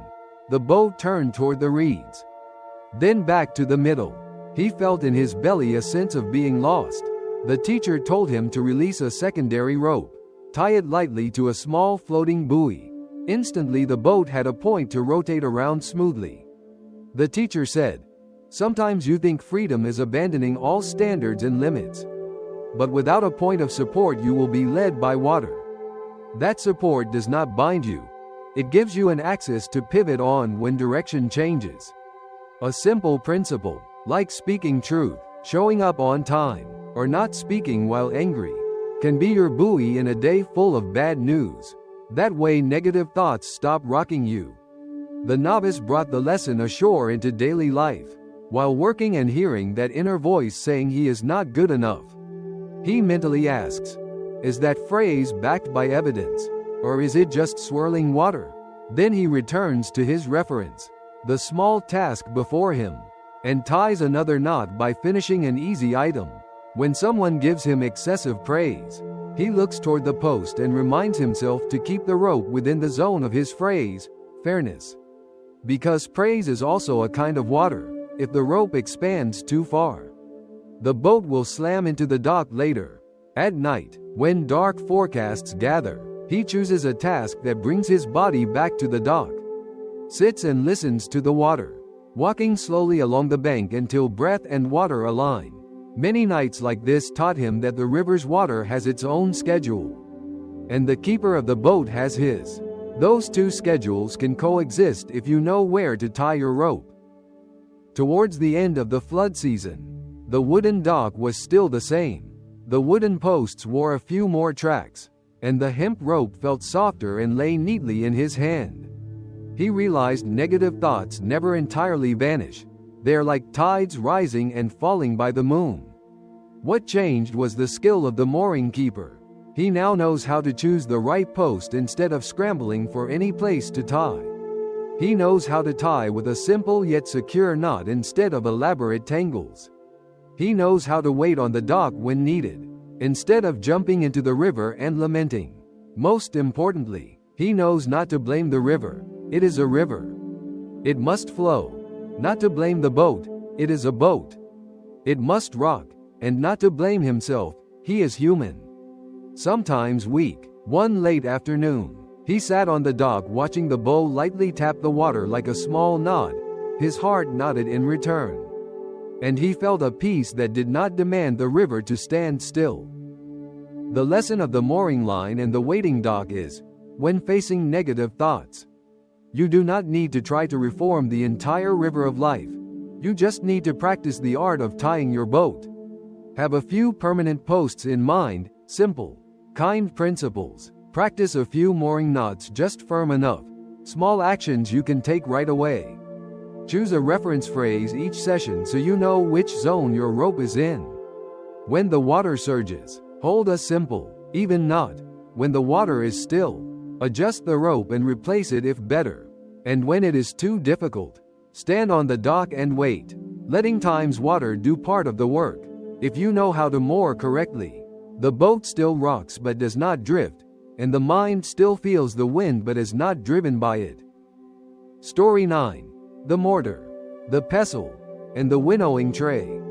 In the temple's backyard there was an old neem tree casting its shade over a stone mortar whose rim had been worn thin. Villagers often brought their rice to the master and the novice monks to pound it during busy seasons. The wooden pestle, long and slender, leaned against the tree trunk. Its head was darkened by sweat and years of use. At that time the novice was often haunted by negative thoughts. Just one small mistake in chanting and the whole day he sank into whispers that he was incompetent. Just one furrowed brow and he assumed others were judging him clumsy. He tried many times to suppress them, as if he wanted to crush them with a mighty strike in his mind. But the harder he struck, the more his mind shattered, exhaustion without result. One misty morning, the teacher summoned him to the neem tree. On the winnowing tray lay a basket of freshly dried rice, still warm from yesterday's sun. The teacher said, "Today you shall learn to pound rice and then winnow the chaff." The novice looked at the mortar and pestle and told himself it would not be difficult. He lifted the pestle and struck about a dozen blows in succession. His breathing ragged, sweat beading, the rice grains broke unevenly. Chaff mixed with broken grains. Bits flew out of the mortar in all directions. The teacher did not hastily intervene. He let the novice stop. Then asked, "What do you hear in the sound of the mortar?" The novice replied, "I only hear the pounding." The teacher shook his head, saying, "The important thing is not strength, but rhythm. The stone mortar enjoys slow, consistent strokes so that the grains have time to turn themselves. You pound too strongly. The grains shatter, but the chaff will not let go. Negative thoughts in the mind are the same. The more you apply force in haste, the more tightly they cling." The teacher grasped the pestle and, lowering his shoulder, tapped one full stroke, then raised it moderately, allowing a very short pause before the next stroke. The sound of mortar creaked like a slow song. In a short while, the rice kernels began to shed their husks cleanly. The teacher handed the pestle to the novice and said, "Let your breath guide the rhythm of your hand. Breathe in, lift the pestle. Breathe out, place the pestle down, not strike. Just place, letting the weight do its part." The novice obeyed. Miraculously, when his breathing evened, his hand no longer flailed. Each time the pestle touched, the grain turned and the husk released, as though it were a decision already prepared beforehand. The teacher asked, "Do you hear? Between two strokes there is a gap. That gap is not useless. It gives room for the grain to turn. It gives you time to recognize what just arose." In the mind, the space between two thoughts is where you can name what just sprang up. This is a comparison born of self-doubt. This is a forecast without evidence. This is the voice of some old memory trying to intrude into the present. Name it, then pound it down with a small real action right before your eyes. Tidy the desk. Write 3 lines of truth. Drink a glass of water. When your hand follows the rhythm, the grain separates. When your mind follows the rhythm, negativity departs. After a moment, the teacher said, "Enough pounding. Now winnow the chaff." He poured the freshly pounded rice onto the tray. With both hands he held the tray at chest level and made gentle shaking motions so the rice hopped in small waves. Then he walked slowly toward a place where a faint breeze was drifting across the veranda. In the morning light, the light chaff drifted off in the wind like a thin swarm of golden insects. The heavier rice remained on the tray. The teacher said, "There are things you do not need to push away yourself. Just put them in the right place and let the wind do its work." In the mind, the wind is context. Sometimes all you need is to leave a stuffy room. Step onto the veranda and look at the sky for 3 breaths. Switch your work to hand tasks instead of overthinking, and the chaff of negative thoughts will fly off on its own. You don't need to chase each piece. Just winnow in the right spot. The novice picked up the tray, nervous, and tried. His early movements were clumsy, rice spilled, nearly lost. The teacher placed his hand on the novice's elbow, held the tray at a suitable distance from the chest, and taught him to sense the breeze so the shaking motion matched it. After a while, the light chaff flew off in a golden dust under the neem tree. And only clean, heavy rice remained. The tray's surface looked smooth like a clear thought. The teacher lifted a grain of rice before the novice's eyes. The grain did not disdain the pounding sound, nor resent the wind. It became itself thanks to both. People think peace is the absence of pounding and absence of wind. But a wholesome meal needs both the right stroke and the right breeze. Negative thoughts are not an absolute enemy. They are signals that the pestle's rhythm is off, or the tray is in the wrong place. Thank them, then adjust. The novice felt his throat lighten as though he had swallowed a cool sip of water. He looked at the grains and thought of all the mornings when he had battered his mind with hasty judgments. It turned out he only needed to shift the rhythm or reposition. He did not need to change the whole person. After the lesson, the novice brought the lesson into daily life. Whenever a voice of self-reproach arose, he imagined his hand holding the pestle. He dropped his shoulders, breathed out slowly, and placed the pestle in a real small act, not striking to vent. In times of chaos among many tasks, he searched for a very short pause between two rhythms, just 3 breaths, so that the kernel in his mind could turn. Then did the lightest task in front of him, when he felt the room in his head full of hot chaff. He brought the tray to the veranda, in metaphor, stood and fetched water, opened a window, changed posture or lighting, letting a little wind from the world pass through. Many times he was surprised to find he did not need forceful positive thinking, just winnow where there is wind, and the lighter parts fly off on their own. On windless days, the teacher told him to use a soft fan. The fan need not be strong, just steady. With the mind, those steady rhythms are habits like writing 3 things you are grateful for before sleep, walking 5 minutes after work, not speaking when hungry. Those steady strokes are the soft fan of one's life. One afternoon, villagers brought a sack of damp rice because of rain. Pounding it made it mushy. Winnowing stuck. The chaff would not come free. The rice clumped. The novice felt frustrated and considered forcing it. The teacher stopped him. He said, "It is not the fault of the mortar, nor of your hand. The rice is still wet. The right thing now is to spread it thin on a tray. Sun it in gentle rays. Wait until tomorrow." The same for the mind. At times of drenched emotion, do not rush to pound or winnow. Expose it to the gentle sunlight of a trusted friend and a good night's sleep. Then return. The novice watched sunlight cross the tray and understood better the virtue of gentle waiting. That evening there were still a few dark thoughts in his mind, but he did not enter the mortar with them. He let them dry. One day a village boy came to the temple asking for rice to cook porridge for his sick mother. The novice scooped him a full bowl, telling him to walk slowly so it would not spill. The boy worried, "But what if the rice has chaff mixed in?" The novice brushed away a few thin grains of chaff with his hand, smiled, and said, "Sometimes there is a little chaff in the pot. But porridge is still porridge. People are still fed. The mind is the same. Do not demand absolute purity before living. If the rice is enough, just cook." The words felt as if he were saying them to himself. From then on he fretted less over perfection. Some days the pounding was not skillful, the winnowing not clean, but the fire still burned. People still ate, and the work still advanced a bit. By season's end, the mortar's rim was smoother from daily touch, the pestle more polished. The tray bore the fresh scent of new rice. Under the neem tree a thin line of golden chaff lay like memory of many mornings past. The novice realized negative thoughts were no longer terrifying as before. They came as chaff mixed among rice, sometimes more, sometimes less. What had changed was his way of holding the pestle and his stance before the wind. He had learned to place a pause between 2 strokes, to rely on context instead of striving with force, to wait when damp, to cook when the rice is enough, and to smile even if a few pieces of chaff remain in the bowl of a long day.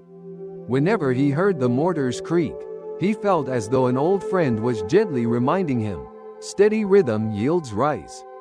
Haste yields only fragments." The lesson of the mortar, the pestle, and the winnowing tray is, facing negative thoughts is not about striking the mind with brute force or demanding instant cleanliness, but about slow, steady rhythm and the right context. Create a very short pause between thoughts so the inner kernel has time to turn. Place a small real action, like laying the pestle gently, in front of you. Take the mind out to where the wind is by changing posture, lighting, or environment, so the lighter parts fly away on their own. When emotions are wet, Let them dry instead of forcing them. When the rice is enough, cook even if there is some chaff. Living in that way, you no longer fear the sound of the mortar within yourself. You learn how rhythmic strokes become nourishment, and an ordinary day becomes full without chasing some impossible perfection.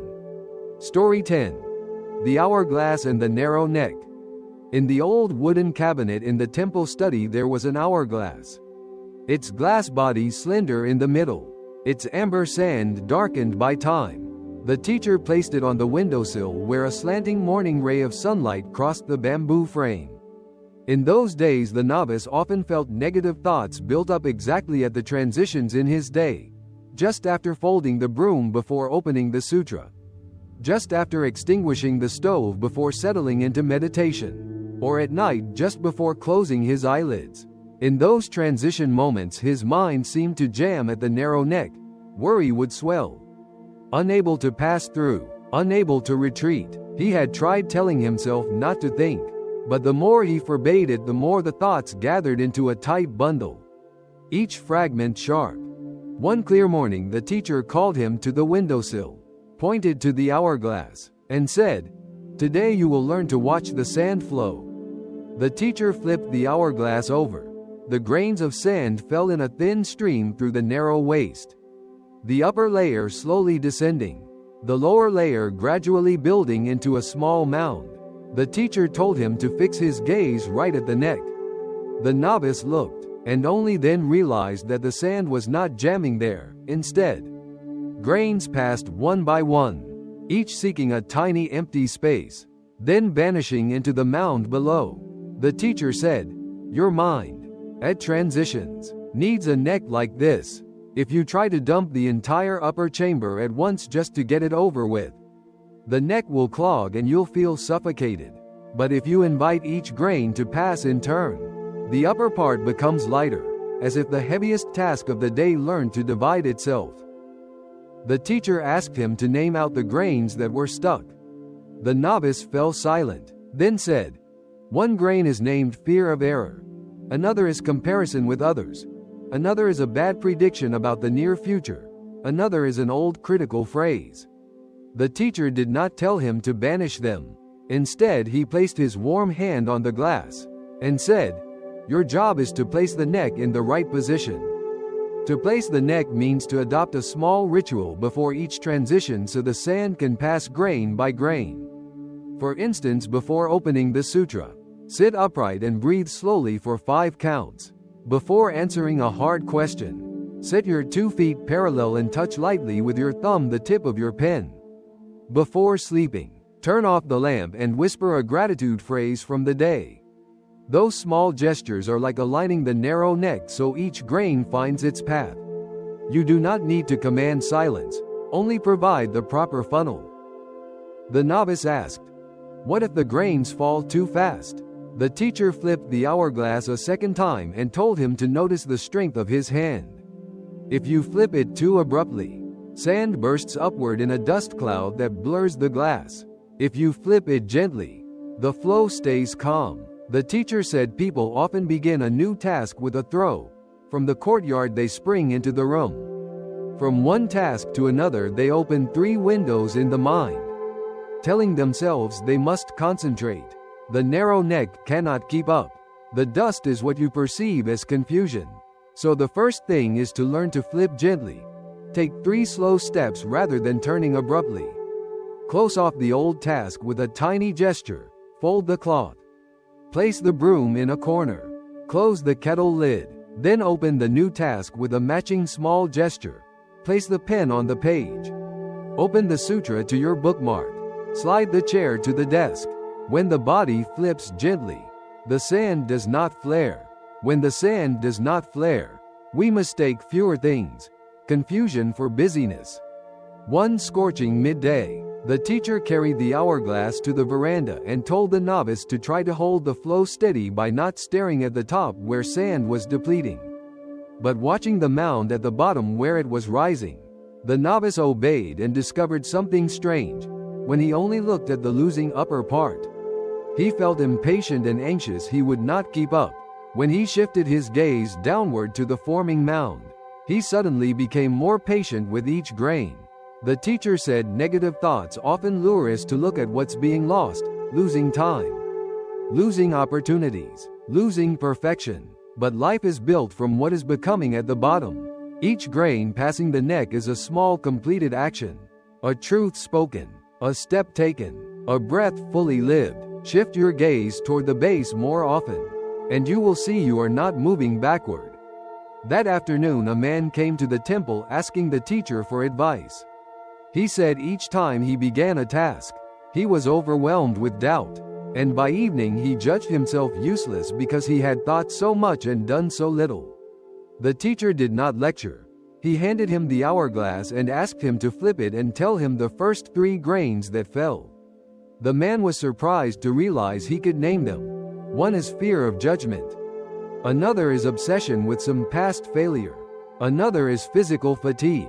The teacher nodded and said, "Then the next grain should be a tangible action, not requiring intelligence. Wash a dish, fold a shirt, or tidy a corner. That places one suitably heavy grain so the following grains can follow." The man did so, and slowed down.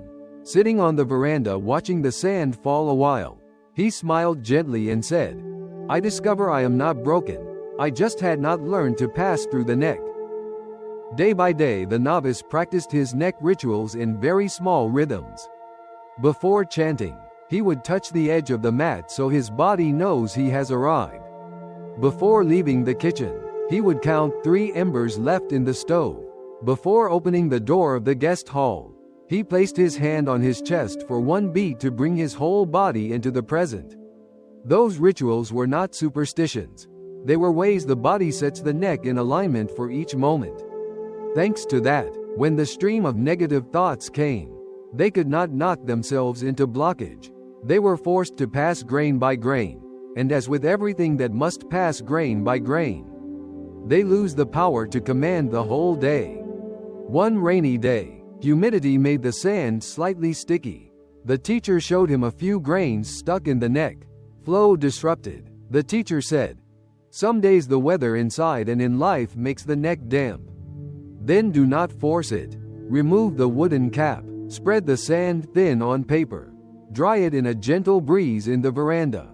Meanwhile, tend to tasks that don't require intense thought.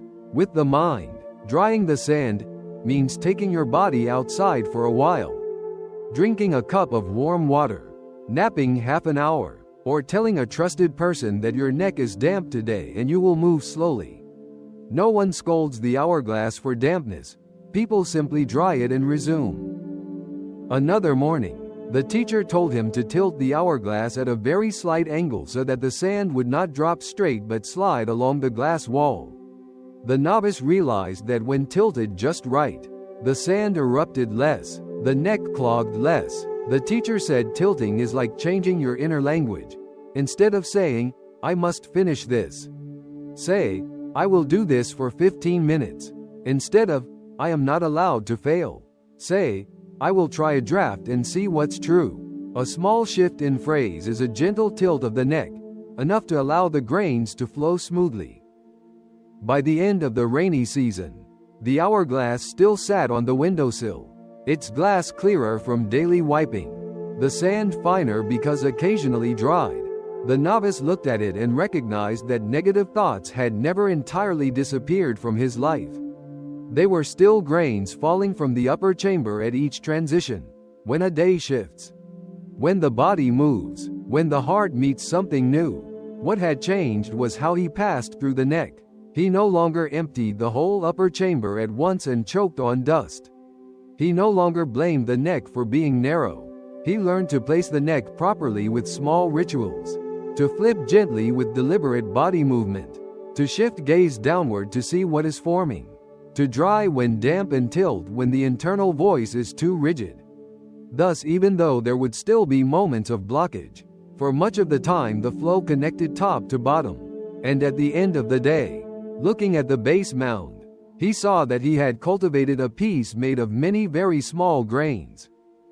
The lesson of the hourglass and narrow neck is, when facing negative thoughts, we do not need to shatter the glass nor force sand to flow faster than reality. Give your mind a clear neck by small rituals before each transition so that thoughts pass grain by grain. Flip gently by closing the old task and opening the new with matched gestures so dust does not burst. Shift your gaze to what is forming at the bottom so you see the value of each completed act. When the neck is damp, dry and slow. When inner speech is too harsh, tilt your phrasing slightly.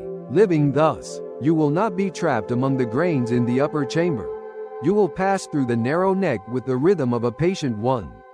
And peace will become the mound of your day that is enough. Story 11. The Loom and the Tangled Threads. In a small house beside the bamboo garden of the temple there stood an old loom, which the teacher had been given by villagers after they cleaned out a warehouse.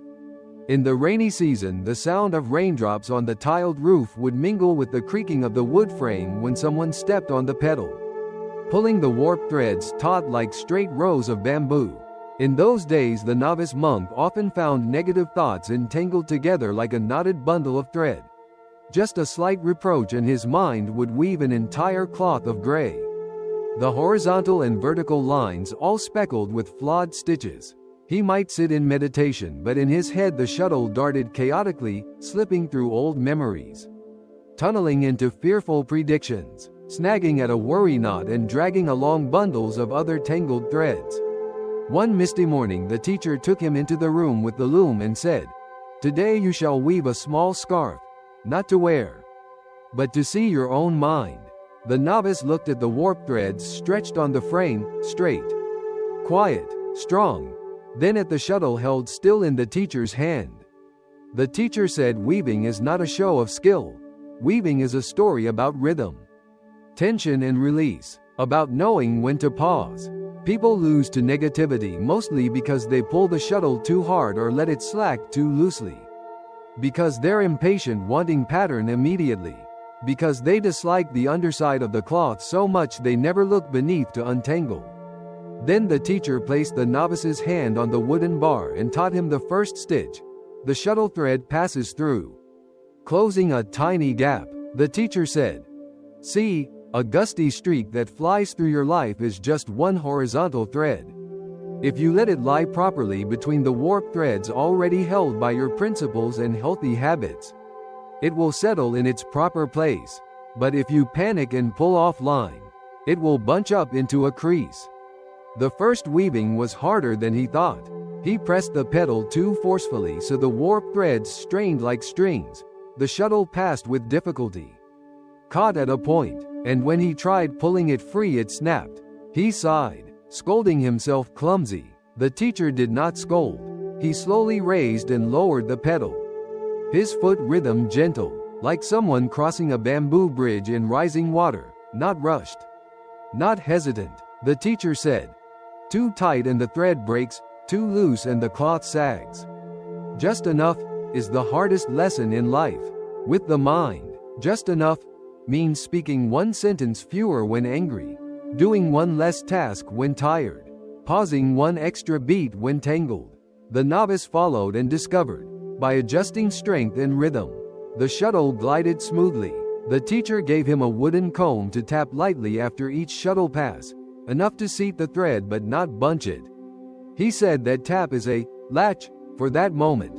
In life we likewise need light taps, such as placing a period at the end of a note, shelving a bowl after washing, folding the blanket in the morning. The tap signals to the mind that this segment is complete and there is no need to drag any unfinished thread into the next. After weaving a length, the novice encountered a tangle. The shuttle thread suddenly caught at a tiny knot. Pulling harder only tightened it. Letting it pass would leave a hole. He panicked, feeling like when an unwanted memory surfaces and he does not know how to treat it. The teacher told him to stop pedaling and flip the cloth to its reverse side. The wrong side is more tangled, with loose ends, overlaps, fuzzy strands, not pretty. The teacher said most people only want to see the right side of their life. Want all lines perfect, smooth before others. But to resolve a knot you must turn it over. Face the wrong side. Flipping isn't making you worse. It gives you chance to properly untie. He used a slender wooden needle to gently loosen the knot, give threads room to breathe, and reweave. The tangle disappeared and the shuttle passed onward. He said, "In the mind, when negative thoughts block you, don't force straightening. Flip to the underside by asking, what are you afraid of? What are you trying to protect? What is lacking?" Then loosen gently with a truthful sentence to yourself or to someone related. Loosening is not excuse-making, it's giving truth space to breathe. By late afternoon, the novice had woven a piece of scarf twice foldable. The horizontal lines began to hint at a simple pattern. He did not need to pre-design. He noticed something strange. When hand rhythm and foot rhythm were aligned, patterns would emerge without forcing, just as when he lived in sync with daily rhythm. Moments of peace arise without chasing. Just then a shuttle thread snapped mid-pass. He panicked, thinking the whole cloth was ruined. The teacher calmly cut off the broken part, tied a small knot hidden on the reverse side, gently tapped it flat. He said, "Don't demand life be a cloth with 0 joins. A join means the cloth is longer." With negativity also, sometimes it signals thread fatigue, needing an insertion like a rest day, a conversation, an apology, a new skill. After joining, move on. Do not stand crying at the break. The next day was sunny and the teacher taught him to dye threads. The teacher mixed a light indigo dye in a basin of water and immersed coils of the shuttle threads. The novice was surprised how patiently the thread absorbed color. The teacher said, "Color needs time to dye to the core. Haste only dyes the shell." The mind is the same. If you wish to change inner voice, put near you small truthful sentences like, "Today I will be fair. I do not know, also I will ask. I deserve rest when tired." I begin with a small act. Do not expect one hearing to change you. Let the thread lie long enough in the warm water of gentle repetition. When you lift it, it will carry a deeper, lasting hue rather than a bright slogan. One day a woman from an upper village came to the temple, sleep deprived, saying her anxious thoughts wove themselves like nets she tried to tear but tangled more. The teacher invited her to sit by the loom, passed her the shuttle, and asked her to draw just one horizontal pass, then set down the shuttle and just listen to the light comb taps. She did so. Her shoulders dropped a bit. The teacher said, "Now draw another." After a while she sighed more softly and said she realized she need not weave her entire life's cloth in one afternoon. Just know the next line. The teacher smiled. Life is weaving. Each day is a horizontal line. What one must learn is not perfect pattern but how to keep the selvage straight. The selvage are small, durable habits that protect you, like sleeping on time, eating enough, moderate movement, speaking truthfully, doing one fewer task rather than many. If the edges stay straight, a few flawed stitches inside will not derail the pattern. In the days that followed, the novice brought the loom's lessons into everyday tasks. When self-reproach arose over a small slip, he did not press the shuttle hard to fix 3 tasks at once. He just pedaled one beat and drew one horizontal line to correct the mistake. Tapped lightly, and moved on. When a nameless anxiety spread like a gray stain, he remembered dying, placed beside him a gentle phrase and repeated it long enough to soak in. When tired and someone asked him something difficult, he recalled the tension release lesson, replied briefly, "I will answer in 1 hour." So the warp did not snap from overpulling. When faced with a big tangle, he did not fear turning to the underside, sitting with the teacher or a trustworthy person to look closely at the knot. Name which thread is off course, and rethread patiently rather than jerking hard to finish. By the end of the rainy season, the first scarf he wove was complete. Not perfect, there were small wrinkles, a few joins on the reverse side, but the right side was gentle and warm. The selvage straight, pattern simple as a little song. He folded it and placed it on the small altar. He suddenly understood more deeply about negative thoughts. They were no longer enemies coming to destroy his life's cloth, but threads that demanded a hand-knowing tension, rhythm, pause, join, dyeing, flipping, holding the edges. Once his hand had learned the craft, fear may still arise but no longer held authority to design the pattern. The designing belonged to the weaver, the one who chooses color, rhythm, edges, and how to treat tangles. He touched the scarf and felt beneath its threads a new confidence.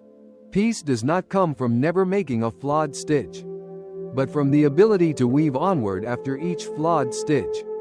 The lesson of the loom and tangled threads is, when facing negative thoughts, do not try to tear away your life's entire cloth or flee the loom. Learn rhythm and proper tension.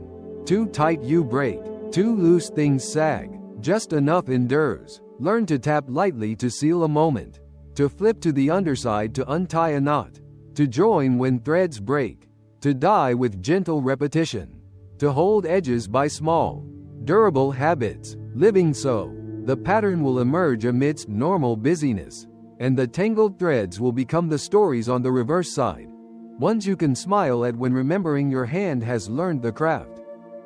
Story 12. The Kiln and the Gentle Flame. On the slope behind the temple there was an old kiln built of fire brick, its arch low like a half-moon lying close to the ground. During slow seasons, villagers would bring clay and ask the master to allow them to mold bowls or dishes. The master called that a practice of patience. For clay does not obey commands, it only responds to hands that know how to wait. At that time the novice often had negative thoughts rising like air bubbles in wet earth. Just one offhand word would echo in his mind all day. One cold glance and he would hastily condemn himself as worthless. Trying to push them away only made them flare more strongly, like stepping harder into mud makes the water murkier. One clear morning the teacher took him down to the kiln. On the potter's wheel lay a lump of damp brown clay, covered with a cloth. The teacher said, "Today you will learn to mold a small bowl and take it through fire. Not to have the finest bowl, but to understand what flame matures clay and which flame cracks it." The teacher cut a piece of clay, placed it at the wheel center, moistened just enough, then pressed with both palms to center the clay. The wheel turned slowly. The clay rose and fell in tune with his breath. The teacher showed him how to compress the clay toward the center before opening the bowl's interior. If you do not bring clay to center first, when spinning fast it will wobble and the bowl walls will warp. The human mind is the same. If you act before you are centered, everything shakes. The novice tried centering but always skewed. The teacher did not scold but said, "Go slower by one beat. Breathe half a beat deeper. Lower your hands a bit so the clay does not flee in fear." When the bowl's walls began to open, the teacher reminded him, "Do not try to make it too thin. A bowl too thin looks elegant, but in fire it will crack." With the mind, a person who seeks perfection is most likely to break. Keep a thickness sufficient, both beautiful and durable, so when the flame comes, the bowl remains. After forming the rough bowl, the teacher led him to a long workbench to trim the rim, shape the lip, refine the base. Each touch was light but decisive. The novice asked why not do it faster. The teacher replied, "Inside the clay there are air bubbles invisible to the eye. If you do not knead and trim carefully, those bubbles expand in the fire into cracks. In the mind, the bubbles are bits of pride, fragments of comparison, seeds of fear stored in hidden cracks. If you don't bring them out with slow breath and a truthful word, they will expand when heated into internal shouts." The teacher placed another lump of clay on the table and kneaded it in alternating folds, saying, "Naming bubbles and pushing them out is like kneading clay so air escapes. Doing that regularly means later flame must teach fewer cracks." By noon, the bowl was leather hard. The teacher said, "This is the raw form. Soon it must go into the kiln for what we call the bisque firing, first fire." He showed the novice test bars made of clay, leaning inside the kiln's mouth, without a thermometer. People of old would judge the heat by how the test bars bent. When a bar tilts downward, the flame is just right. The teacher ignited the fire, instructing the novice to tend wood evenly. not pushed too hard. When the novice excitedly added wood in bursts, the flame surged red. The teacher told him to reduce it because rushed flame cracks the bowl. Peace does not come from skipping stages. Peace is sustaining moderate flame long enough for clay to scorch through its core. The two sat before the kiln, watching the slender waves of hot air rise from the brick mouth. In that silence the novice heard his mind had a kiln of its own. Each time shame or anger flared, he used to toss shovelfuls of self-reproach and extreme promises into it, making the flame surge until the bowl cracked. This time he tried maintaining moderate flame. Instead of swearing never to err again, he told himself he would slow just one thing. Instead of cursing himself foolish, he wrote 3 lines of truth about a recent deed. Instead of constructing a whole chain of plans, he took one tangible task and finished it. The flame in his chest no longer exploded, it glowed gently. After bisque firing, the bowl must cool inside the kiln. The teacher absolutely forbade opening early. The novice, impatient to see the result, was told, "If you open while still red, the bowl will craze even if you cannot see it." With the mind, cooling is part of maturation. Not resting after a clash is a form of slow cracking. The teacher poured water, told him to walk several circuits in the courtyard and attend to the sound of his steps. When they returned, heat still radiated, but no longer burnt the hands. The teacher opened the kiln. Rows of bisque bowls emerged, warm ivory in color. The novice touched the bowl rim lightly. The feel was like touching a quiet vein that has slowed its pulse.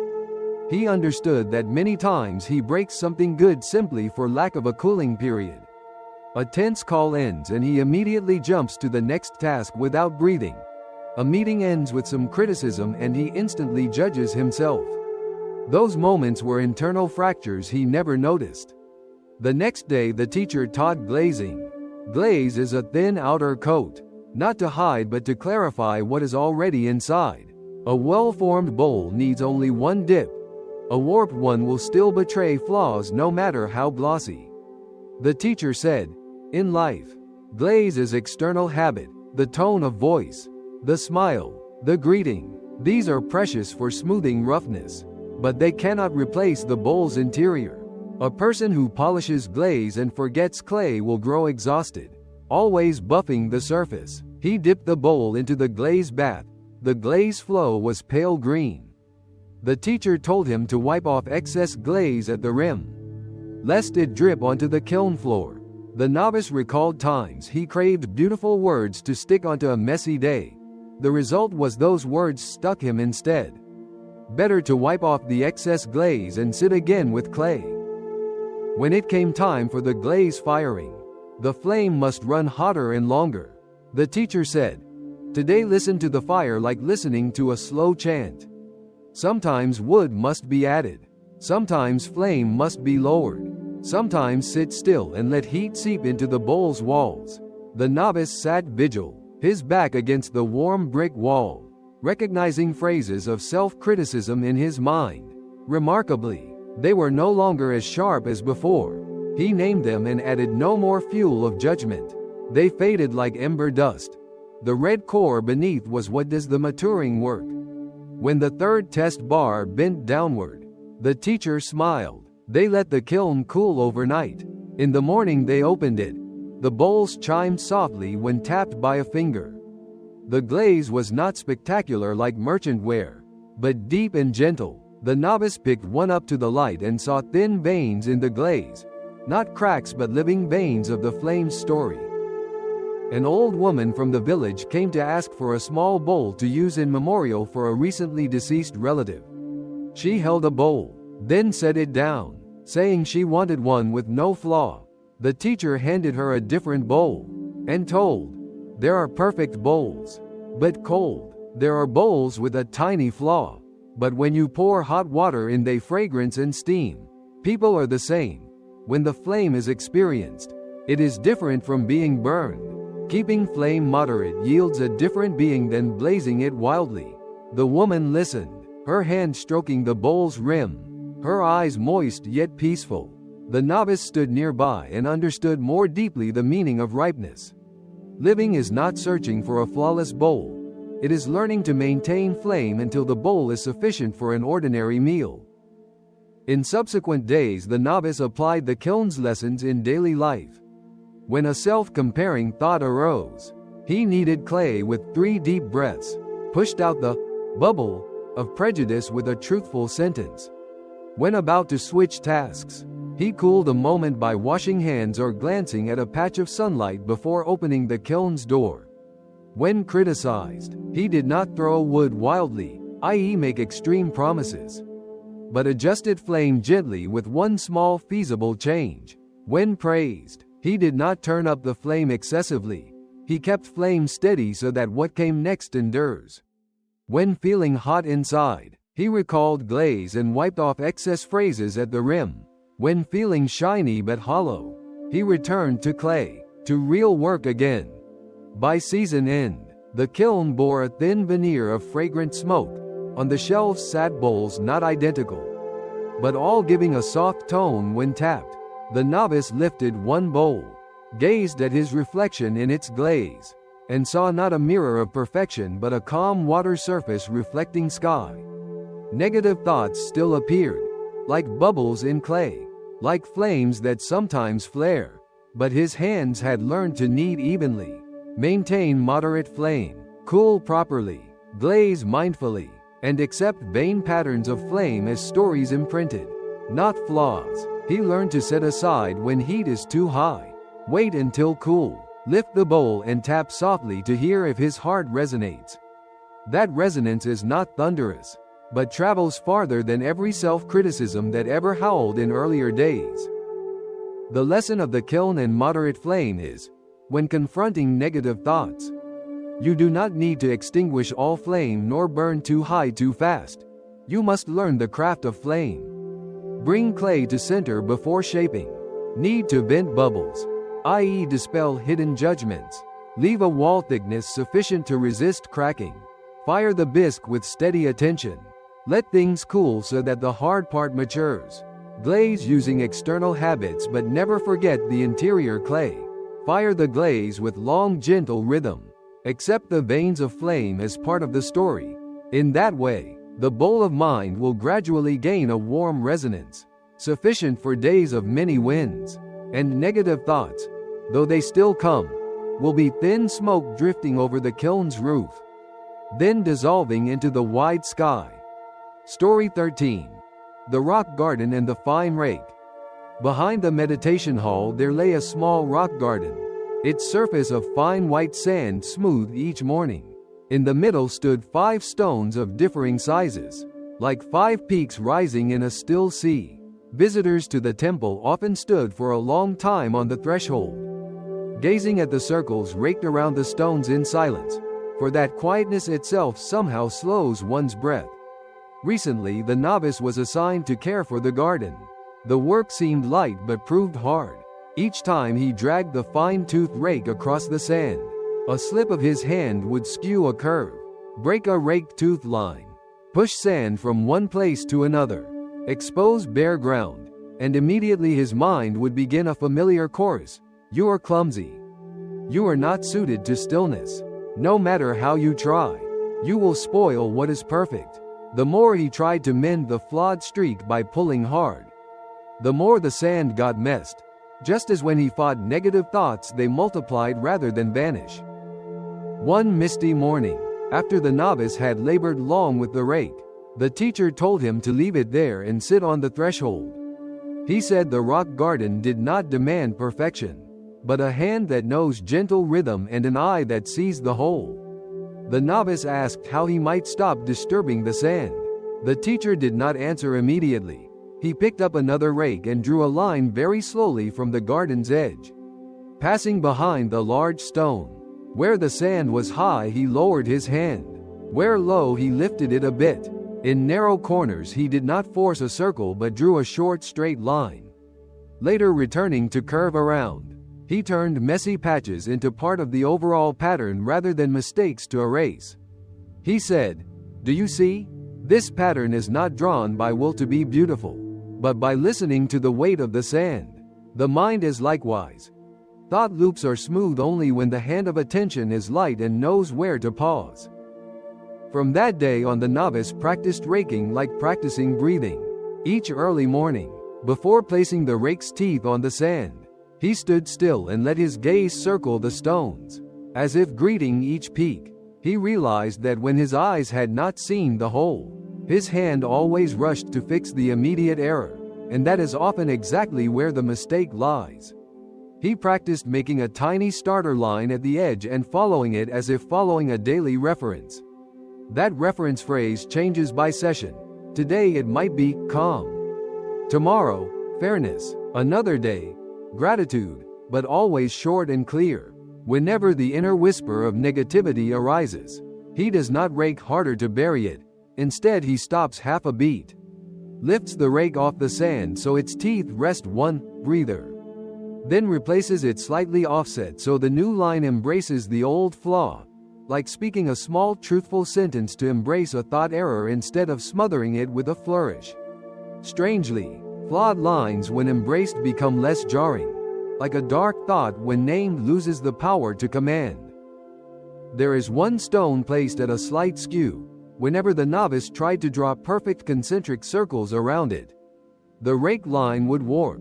He felt irritated, thinking the stone was making trouble. The teacher came by, bent down and placed a small dot at the shadowed side of the stone, and said, "From now on, use that dot as your axis of rotation." The novice tested raking from that new pivot. The circle no longer warped because his hand no longer grasped the idea of a perfect circle around the stone's edge, but drew circles from a more fitting axis. The teacher said, "Life has stones already tilted. Forcing them straight only breaks your tool. Choosing a suitable pivot point is knowing how to adjust your goal to reality." For the mind, this means changing the inner phrase. Instead of saying, "I must make it perfect," say, "I will do my best within this range." Instead of, "I must not err," say, "I allow space for correction." A small pivot point can rescue the entire circle. The novice carried this back to the kitchen, to the laundry veranda, to the meditation hall. Each place got its simple pivot dot and daily reference phrase, and gradually the negative loops diminished. One noon, strong wind arose, and just after he had raked, falling leaves swept across the sand, leaving broken streaks. The novice, discouraged, wanted to wipe it all and start fresh. The teacher stopped him and said, "Wind is part of the garden. If each time the wind passes you erase everything, you will never have a garden, only fatigue." He drew a new circle that embraced the wind's stroke, turning it into a living detail. He said, "Your day will have winds, uncertainty, others' words. They will leave marks on the sand of your mind. Do not erase everything each time wind passes. Learn to weave the mark into the pattern with a directed gesture. If criticized in a meeting, do not cancel the whole day. Add a small circle. Write a true line. Send a brief correction, or complete one small task. The wind mark becomes story on the surface, and you no longer see yourself losing each time wind blows." One afternoon, a stranger visited the temple. He stood long before the rock garden and said his mind felt like sand plowed over. No smooth patch remaining. The teacher placed the rake in his hand and asked him to draw one slow, even line from the northwest corner to the southeast edge. He raked. The sound of rake teeth on sand was like a long exhale. The teacher told him to set the rake down. Sit and look for a minute. He did. His eyes became moist.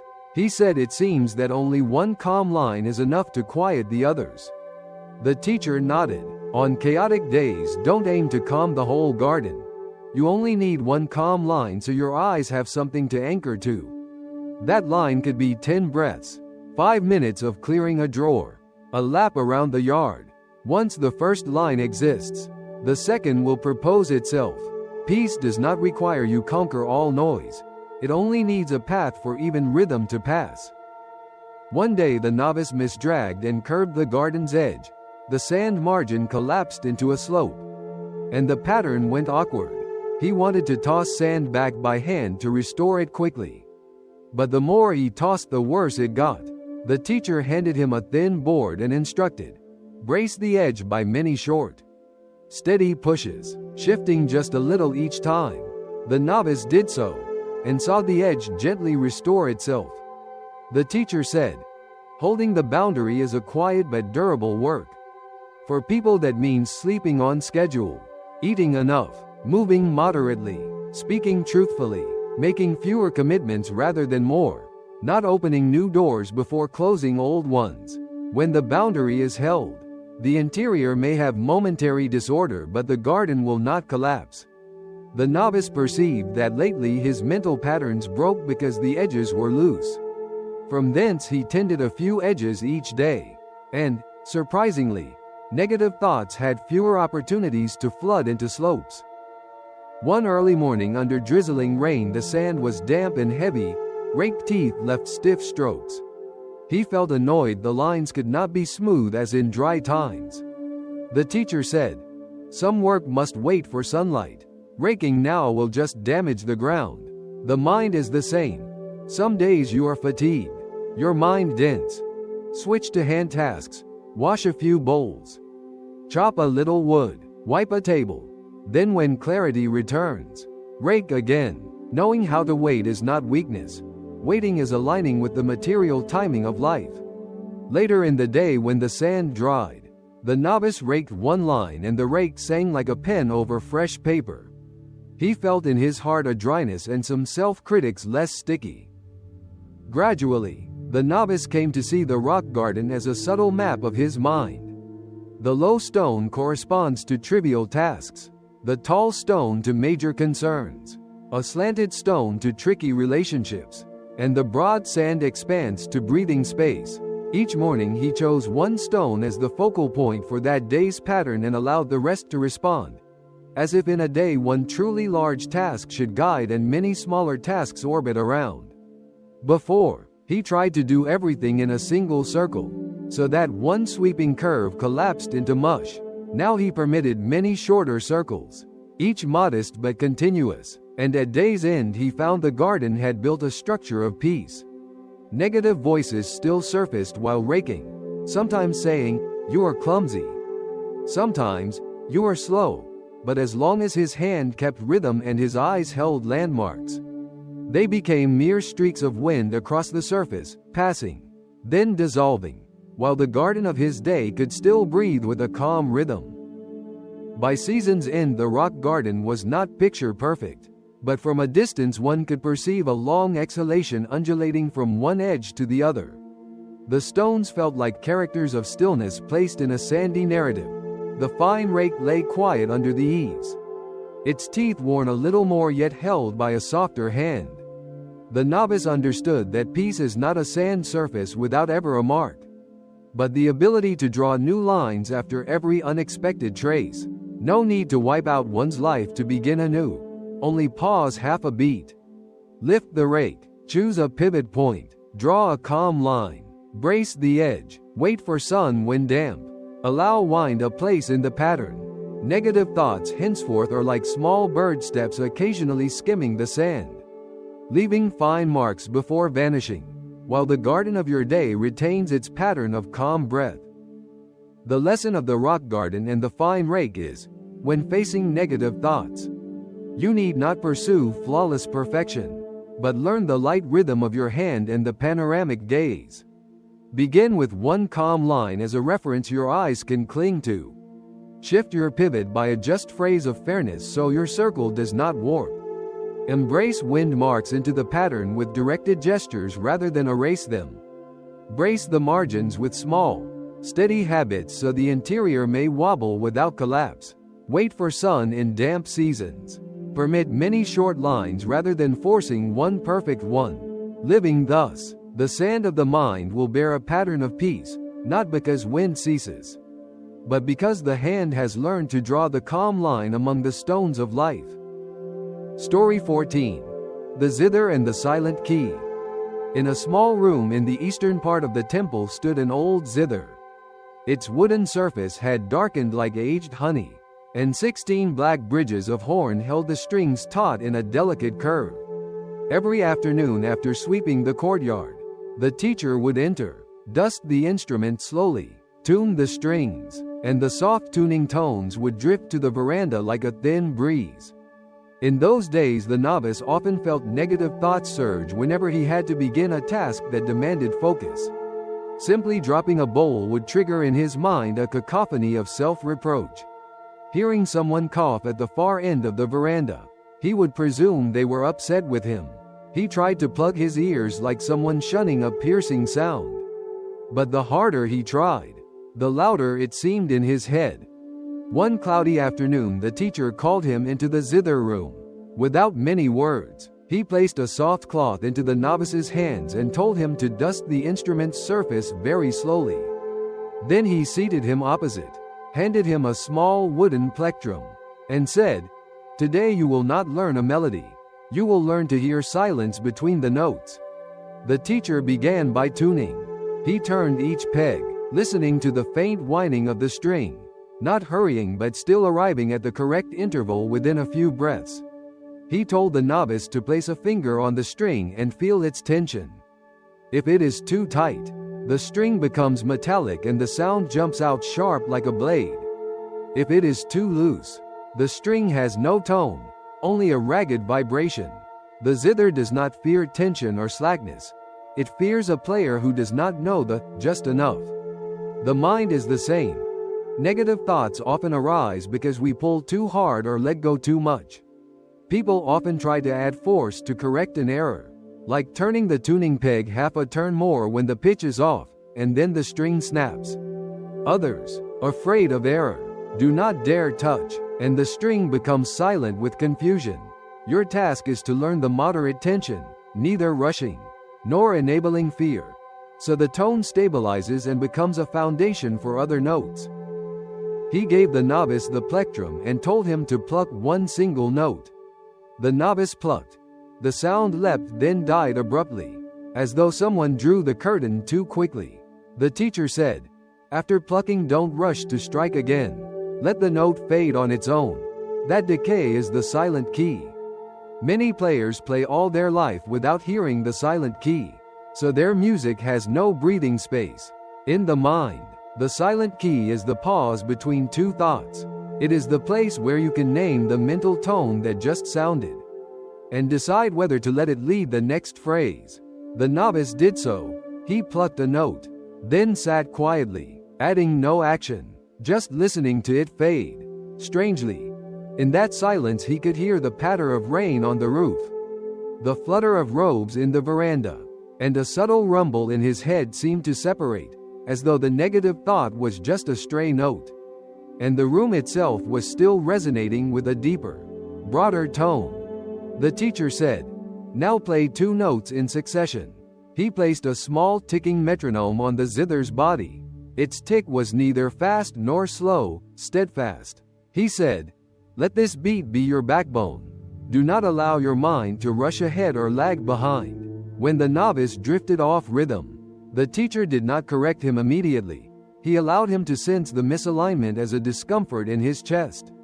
Then he told him to stop, not to correct in the noise, but to correct in the next silent key. The novice realized what he lacked was not technique but the habit of returning to that foundational rhythm. Negative thoughts often pull us off beat with urgent demands. Act now, or don't do that. If you have a rhythm you choose, for example, 5 breaths before answering, 3 true sentences before sending a message, 2 minutes standing in veranda before entering a crowded room, the day's melody will no longer be hostage to sudden noise. When the novice began playing a simple 3-note motif, the teacher told him to shift his finger ever so slightly on the middle note to hear the difference. Just a subtle tilt of the finger made the resonance warmer. The teacher said, "Sometimes you need not change your life's melody, just adjust the tilt of one inner phrase. Instead of, 'I must be perfect to rest,' say, 'I will act kindly within today's range.' Instead of, 'I may not fail,' say, 'I will try a draft and see what's true.' A small shift of internal phrasing is like tilting your finger. enough to soften the tone and ease your defense. Evening came, and the teacher handed him a worn string and asked him to tie a small knot, positioning it near the bridge so that when plucking it would not catch the hand. He said, "I used to dread a broken string. Each break meant I would reproach myself for half a session. Over time I learned to reconnect swiftly and neatly. So a break would be part of practice, not a verdict." The mind also has strings that break, when self-criticism bursts too strong, when a misunderstanding stretches you thin, when a plan collapses. If you know how to reconnect with a sincere apology, a small schedule adjustment, a nap, or a brief conversation, you preserve the rhythm of the piece. No need to build a new instrument. Just fix the string in the right place. One day a passing visitor was in the zither room. He said his mind had lately been like an orchestra of many players, each doing their own thing, none listening to the other. The teacher invited him to sit, gave him the metronome, and asked him to tap its beat with his index finger. After just a minute his breath had slowed. The teacher handed him the plectrum and asked him to pluck 3 spaced notes. Between each note he should silently name something present: the rain's sound, the scent of wood, the warmth in his hand. He did so. After a cycle he sighed and said that in his mind a window seemed to open. The teacher said, "Remember this method and bring it home. Call it the silent key among 3 notes. When you are weary, you need only practice around, not play the instrument. Tap the beat on your lap. That is enough to give the inner symphony one conductor." One day heavy rain made the air humid, loosening the strings. The tone grew dull. The novice grew frustrated, thinking his playing had failed. The teacher smiled and said, "It is not you, it is weather changing." The right response is not to force more, but to retune. The mind is the same. Some mornings you wake heavy, your mind dense. Do not push the same difficult schedule. Instead retune with gentler tasks. A round of breathing, a light task, a short meditation, a warm meal. Once you retune, the same melody becomes audible. The novice began to carry within him a tiny retuning kit: 5 breaths, 1 glass of water, a few stretches, a short phrase. They are the keys for varying climates of the heart. On a rare moonlit evening, the teacher asked him to turn off the lamps, play by moonlight. The instrument's wood caught a soft gleam. Each note traveled further, as though wind had lifted them. The teacher said, "Here you need not force more, you need only open your ear." Negative thoughts often do not require you to strike them down. They recede when your ear opens to something wider. Opening the ear is stepping into the veranda, listening to rain on leaves, noticing the aroma of warm tea pouring, holding the gaze on someone for a full second. When the ear opens, harsh notes no longer take the whole space. The novice found it true. Old aggressive voices tried to intrude but no longer found room, because a greater calm was already there. By season's end the zither was still the same old instrument, but its strings seemed to recognize a new kind of hand. He could not play complicated pieces, but a short motif was enough to quiet the temple veranda. He realized negative thoughts never truly vanish, like outer strings easily jolted when weather changes. What changed was the capacity to retune, to use the silent key, to hold a steady beat, to tilt inner phrasing, to reconnect broken strings with care, to retune when inner weather shifts. One windy night he plucked 3 notes and stood still, sensing a calm breath travel through him, as though wood in the instrument answered the strings, as though something wider holds even the small notes. The lesson of the zither and the silent key is, when facing negative thoughts, you need not shatter the instrument nor force a grand performance. Rather learn the art of tone. Feel the balance of tension, not too tight or slack, so the note can stand as a foundation. Place short silent keys between thoughts so there is room to name and choose direction. Keep a simple, durable beat so your mind does not chase external rhythms. Tilt your internal phrasing slightly to soften tones. Know how to reconnect broken strings in the right place, and retune when inner weather changes.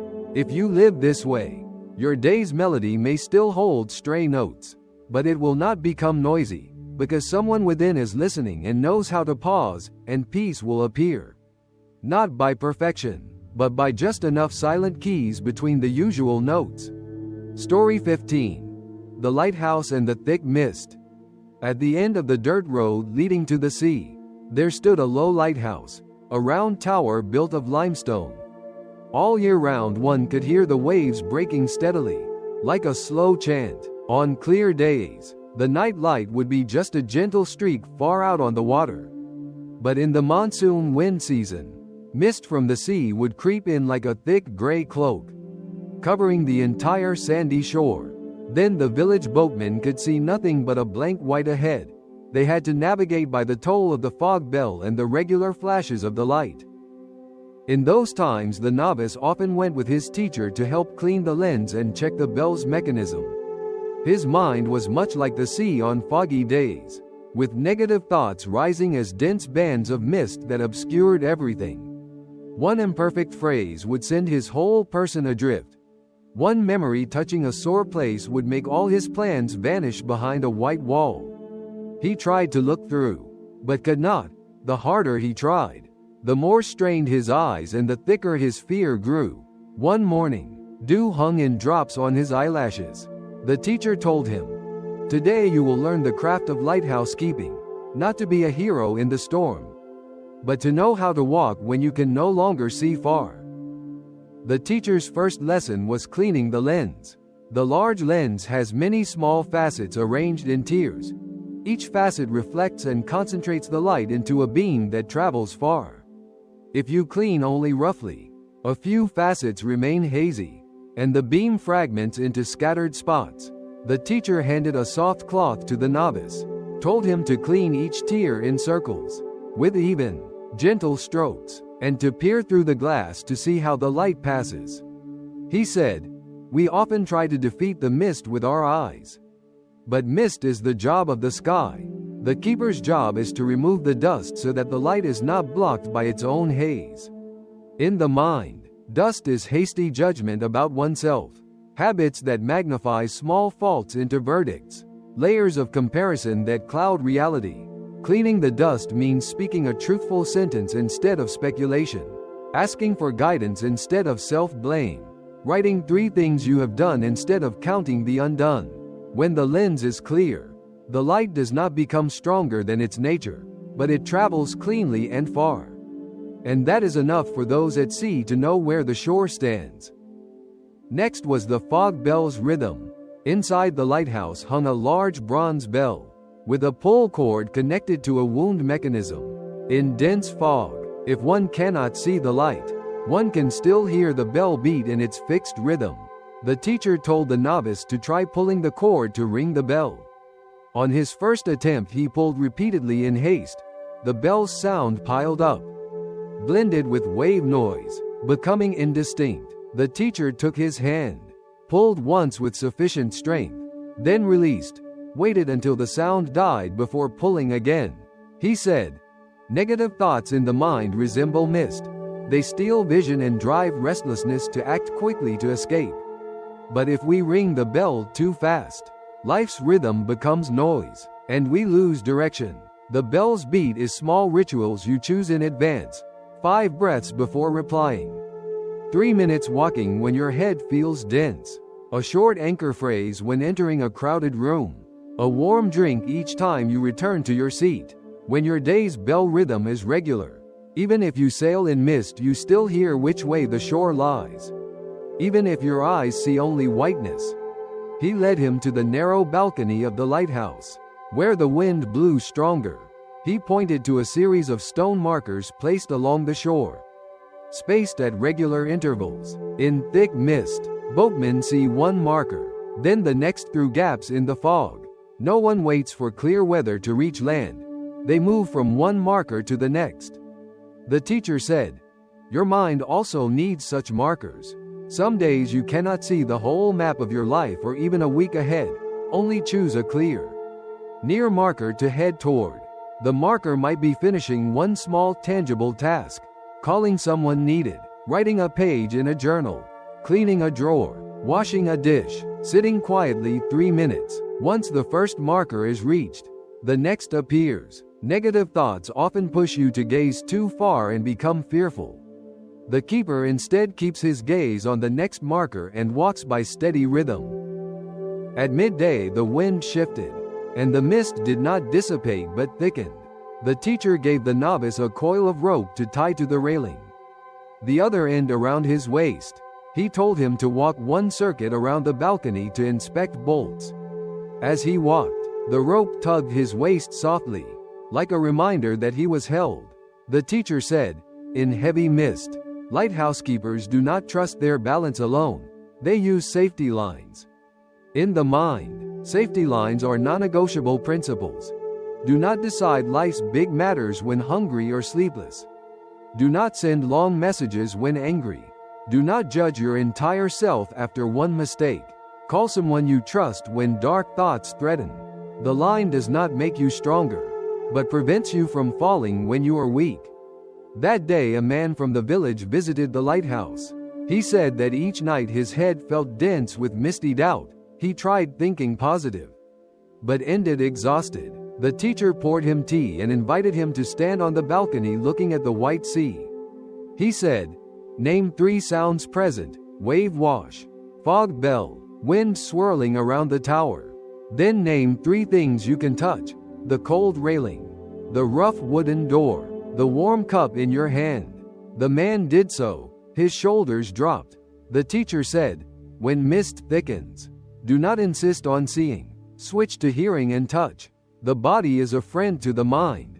When the body has an anchor, the mind stops telling endless stories." He paused. The man exhaled slowly and said that perhaps he had stood here for a long time, squinting in vain. Later the teacher led the novice to a wooden board at the tower's base inscribed with patterns of flashes, double flashes, triple flashes, intervals of long beats. Each lighthouse has its code so ships know which shore they approach. The teacher said, "People likewise need their own flash code to know when their mind is off direction. You may choose a simple sign. When you notice yourself speaking in absolutes, always, never, pause for a drink of water. If you feel tightness in your chest, go walk 3 minutes. If your hand is clenched, release your shoulders and breathe 5 breaths. That is your personal flash code. Once you grow accustomed to it, even in fog you recognize yourself." One night a true storm struck. The gray waves built high walls. Wind howled around the tower like a wild brass band. The teacher and novice remained on duty. The light must not be turned off for a single moment. The bell must not lose rhythm. In the most exhausted moments, the teacher told the novice to sit on the stair, close his eyes, hear each ring of the bell fade in the air, then open eyes, check fuel, wipe mist from the glass, repeat. The novice realized that in the worst of storms is not the time to demand life's grand answers. Then only small tasks done with rhythm matter. At dawn the storm changed direction. The sea roiled but the shore still stood. The novice leaned against the wall. In his heart there was no sense of triumph, only gratitude that the light had not gone out. In subsequent days, the novice carried the lighthouse craft into daily tasks. Before chanting, he cleans a lens of awareness by writing a short true phrase so dust of speculation does not smudge his sight. When mist arises in his mind, he rings a bell of small ritual, washing hands, walking slowly 10 steps. When assigned a task but cannot see the full path, he chooses a nearby marker and moves to it before picking the next. When he feels weak, he ties his safety line, sends the teacher a note that he'll respond after rest. Does not permit wholesale judgment of himself in that moment. When he detects a negative flash code, familiar absolutes like always or never, he uses his own code to revert to steady rhythm. Each night before sleep he opens the window, gazes into darkness, and whispers, "Every night has mist. Every night has light. My job is only to keep the light from going out." By the end of the monsoon season, the lighthouse still stood, its stone body warmed again by the sun. In his heart, negative thoughts still sometimes crept like tongues of mist flickering across the sea. But he no longer raised his eyes, desperate for a perfect sky. He learned to clean his lens, ring rhythmically, walk by nearby markers, tie safety lines in weakness, use senses other than sight when blind, and recognize his own flashcodes to return to baseline. Peace within him is not a day entirely clear. It is a light that flashes at correct intervals on the shore, so that even in mist he knows his direction. Some nights he stands on the balcony, listens to the bell fade into waves, sees a faint halo stroking the water, and understands that enough sometimes is just the light bright enough to reach the boat that needs it. The lesson of the lighthouse and the thick mist is, when confronted with negative thoughts, you do not need to demand a clear sky. You need to learn the craft of lighthouse keeping. Clean the lens of perception with truthful phrases so that light does not fragment. Fix a rhythm of bell, be a small, regular rituals so that even in fog there is direction. Walk by the nearest markers instead of awaiting the entire map. Tie safety lines via non-negotiable principles when heart is weak. Use hearing and touch when vision fails. And know your personal flashcode so you can return to rhythm. Live thus, the mist still comes and the waves still surge. But the inner light will flash steadily, and an ordinary day may pass complete, even without perfect skies. Story 16. The wooden chessboard and enough moves. In the small study next to the meditation hall there stood an old wooden chessboard. Its black and white squares worn smooth by generations of hands. Every afternoon, when sunlight streamed through the window bars making long streaks, the teacher would lay out the pieces and invite whoever was free to sit and play a slow game. In those days the novice monk was easily drawn off by negative thoughts, like a beginner at chess frightened by a few early attacking moves. Just one hard question asked of him made his mind echo with harsh judgments. One small slip, dropping a pot or misplacing a bowl, he would magnify into a verdict for the whole day. Facing tricky positions, he would rush a bold move hoping to overturn the game in one stroke, then having opened his defenses. Panic when things broke, he would throw away the board and abandon the game as if quitting his whole day. One windy afternoon the teacher beckoned him close, poured him a cup of tea, and placed before him a mid-game setup already fraught with disadvantage. He said, "Today you will not learn how to beat your opponent. You will learn how to see an enough move." The teacher arranged a position in which the novice's pieces were compressed into a corner. The center was vacant. The opponent threatening a rare check. Seeing the tangled board, the novice's heart raced. His hand itched to play a daring strike. The teacher gently placed a finger on his wrist and told him to pause one beat. He said, "People lose at chess not because they lack a brilliant move, but because rarely do they pause for a beat before they put down their hand. Pause, and ask a small but exact question. Does this move protect my king? Does it connect my pieces? Does it force my opponent to use tempo?" In the mind, before a negative thought you also need a pause to ask, is this fully true?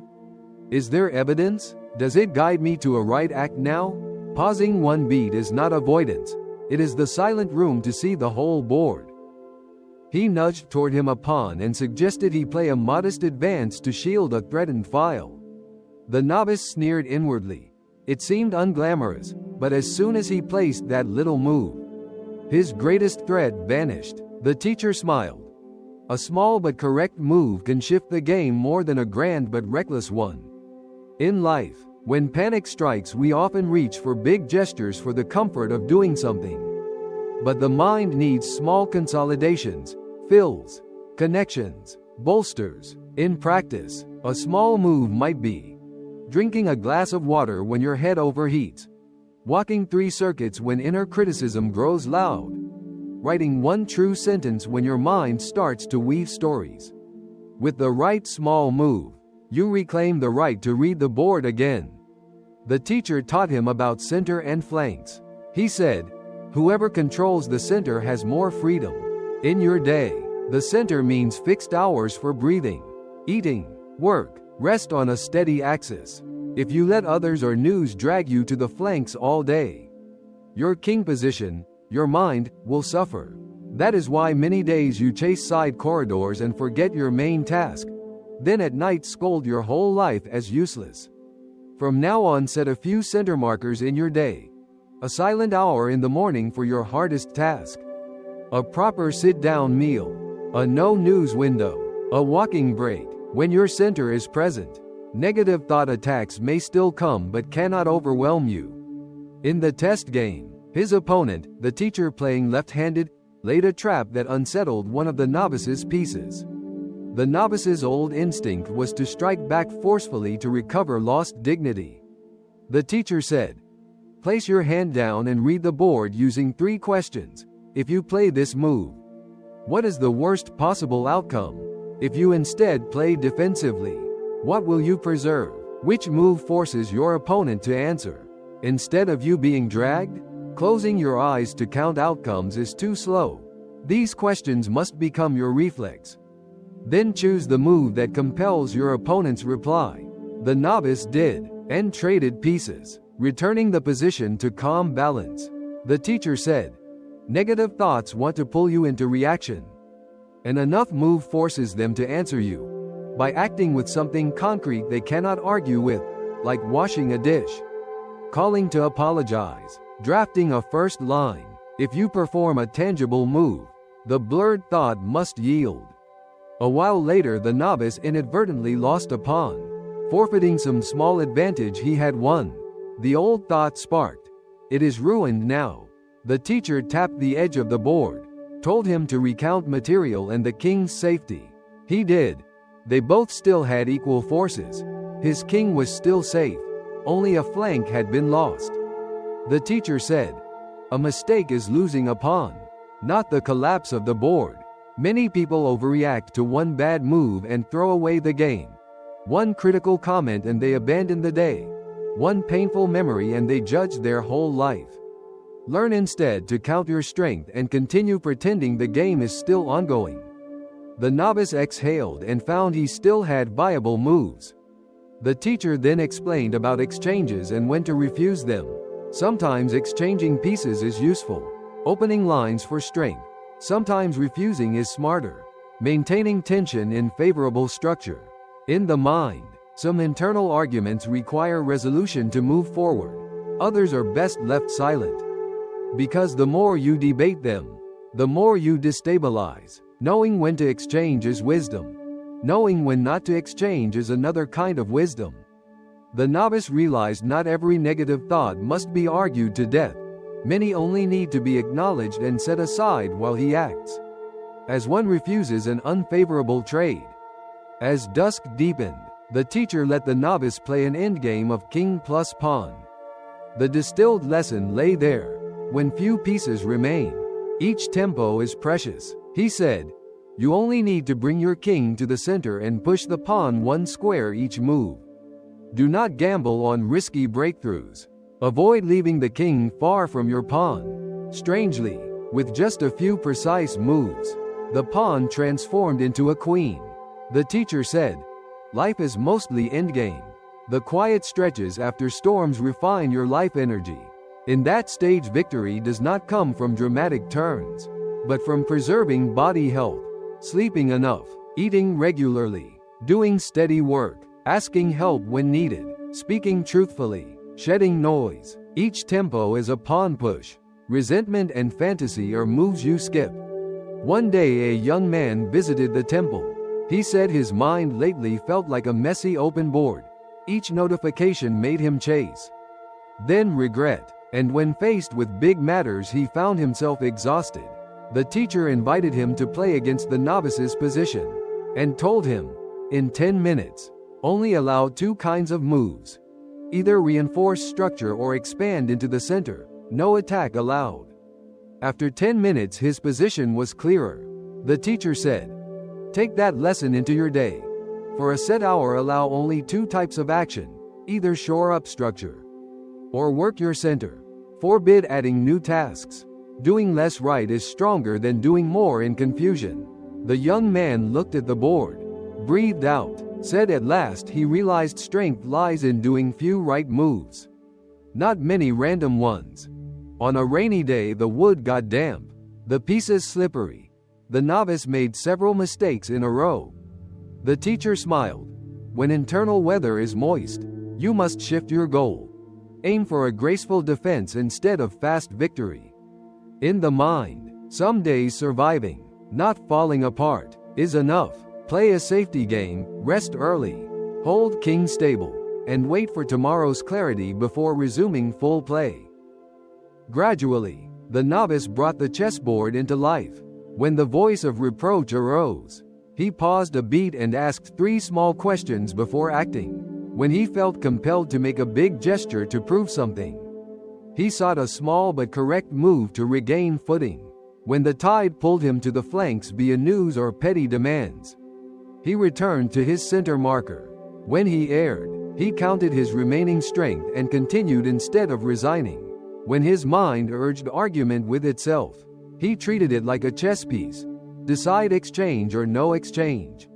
On quiet days, he played the endgame with steady routines. Negative thoughts still rise like sacrificial attacks by an opponent, but rarely defeat someone who has learned to pause, to read, to play small, to protect king.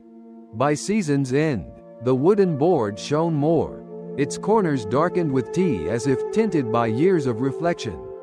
He had not become a master, but now a slow game with the teacher could reach the end without panic. Looking back, he saw inner peace did not come from spectacular wins, but from the ability to choose enough moves when mind wars within. A person need not always see the whole board, only know that each right small move will assemble into a solid structure. That each proper pause may save the king through one day. That each center defended permits many wings to survive. One evening, as he packed away the pieces, his hand still warmed by the grain of the wood, a gentle thought budded in his mind. Tomorrow, if one harsh phrase arises, I will play one small enough move, write one true sentence, then push one pawn, i.e. act one minor work, then sleep early. That alone will be a good game. The lesson of the wooden chessboard and enough moves is, when negative thoughts confront you, you do not need to find a miraculous move to overturn life. You need to learn to pause a beat and pick a small, correct move. Guard the center of your day with fixed markers so you are not dragged to the flank. Ask 3 small truth questions before you move your hand. Use a forcing move that compels answers by visible action. Count your material after mistakes and proceed rather than resigning. Know when to exchange and when not to. Play the endgame through with steady habits. Live like this, and the flashy strikes of negativity will lose their dominion, and an ordinary day may pass like a patient chess game, where small enough moves open the way to a restful night. Story 17. The Shadow and the Small Pivot Step. In the afternoon within the temple courtyard there is often a high whitewashed wall catching slanting sunlight. On it the shadows of the Bodhi tree, the temple roof, the monk robes hanging to dry intertwine into quiet dark and light patches that glide slowly. Since being assigned to sweep the ground each afternoon, the novice noticed a peculiar shadow trailing him, not only on the wall but just behind his eyes. It was the shadow of self-reproach whenever he fumbled, the shadow of an old criticism whenever someone coughed softly, the shadow of the worry to please everyone when he was about to speak. The more he tried to push that shadow away, the larger it grew, much like on the wall. The moment he turned his back to the sun, the shadow lengthened, swallowing his feet. One windy afternoon, the scent of fallen leaves drifted across the veranda. The teacher called him to the threshold, pointed at their overlapping shadow on the wall, and said, "Today you will learn the small pivot step, not to erase the shadow in life. Shadows accompany all things, but to know how to stand so the shadow no longer leads you." The teacher walked him along the wall while telling of the youth when he himself feared shadows so much he would not cross the veranda at dusk alone. At times he believed if only there were a day without sun the shadow would vanish. Other times he wished for a lamp so strong it would extinguish all darkness. But the more he dreamed so, the more he neglected the present work, chasing something the heavens would not grant. Later, an elder monk taught him that a shadow only clings at your back. Wherever you turn your back, the shadow follows. If you want less shadow, you do not stomp or fight it. You pivot your body toward enough light to carry your next step. Saying that, the teacher paused and told him, "Look at the shadow swallowing the step.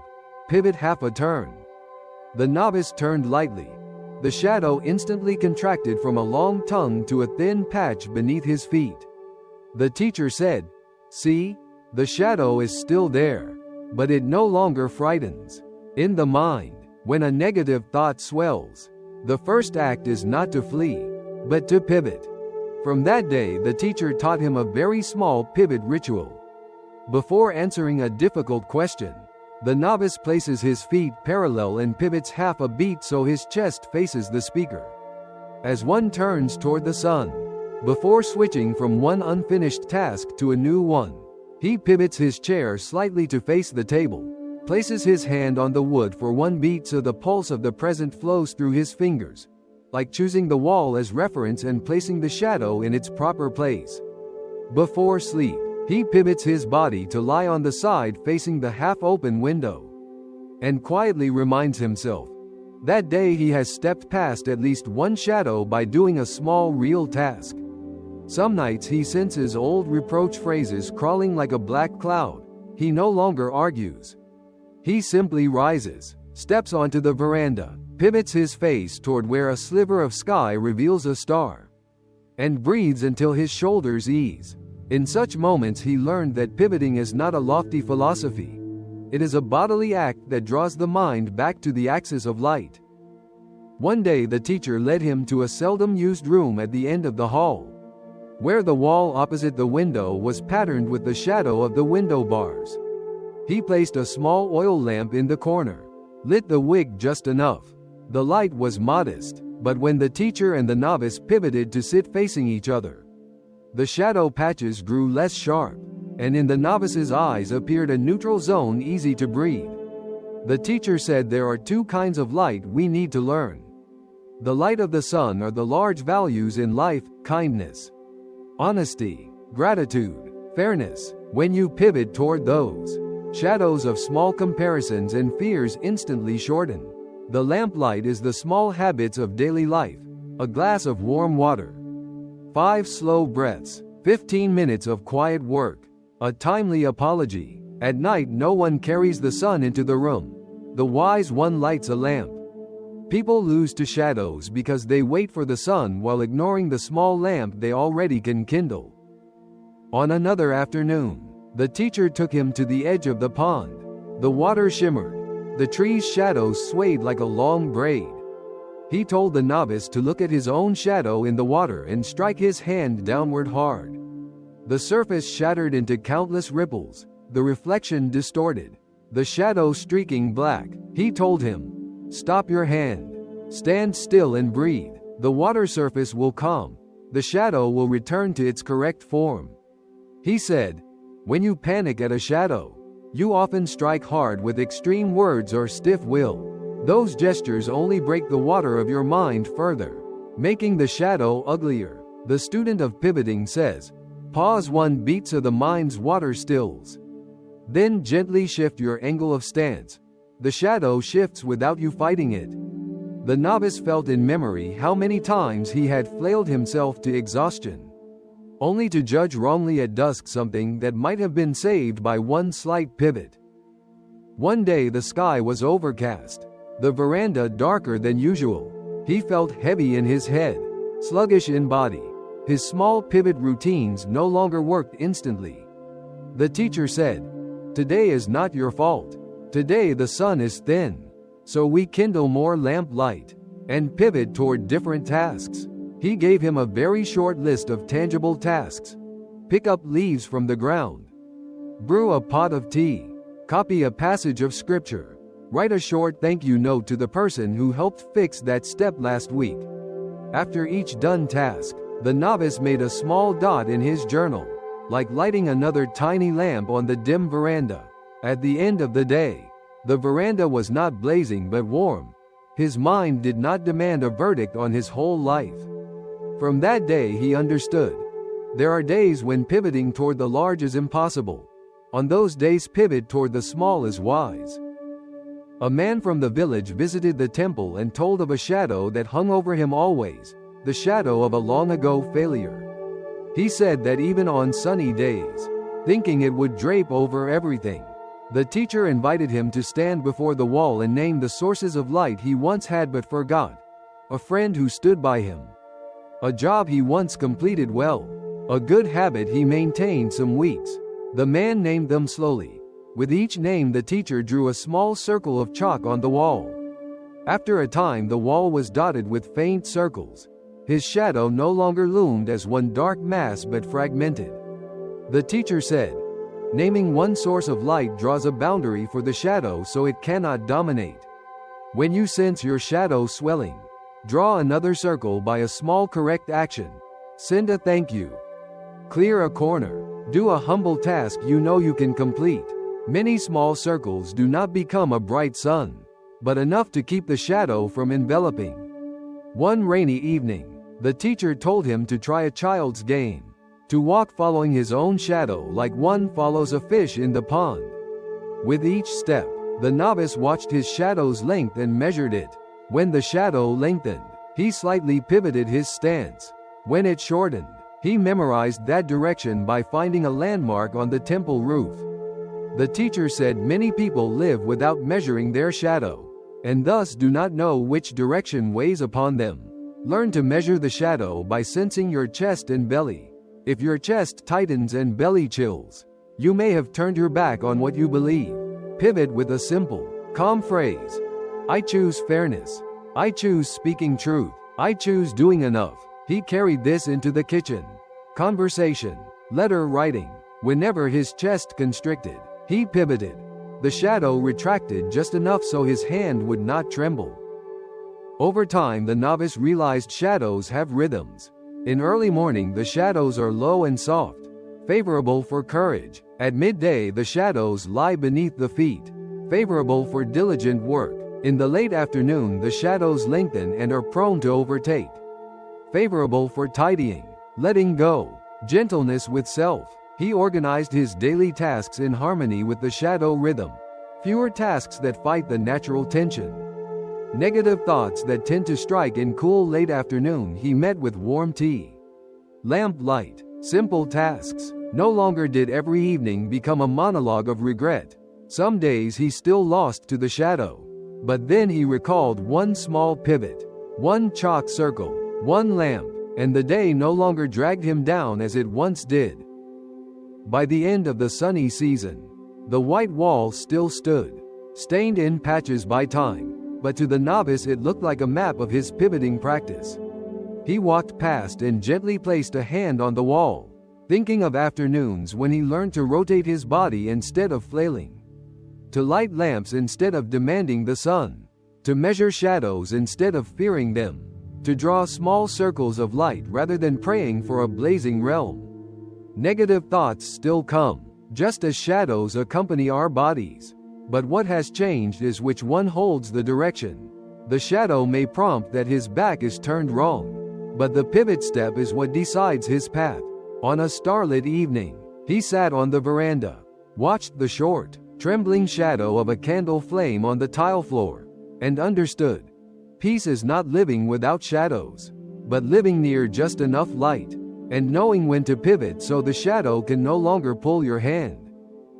The lesson of the shadow and the small pivot step is, when negative thoughts meet you, you do not need to extinguish all darkness, you need to learn to pivot. Pivot body and mind toward the greater values like a person turning to the sun so the shadow shortens.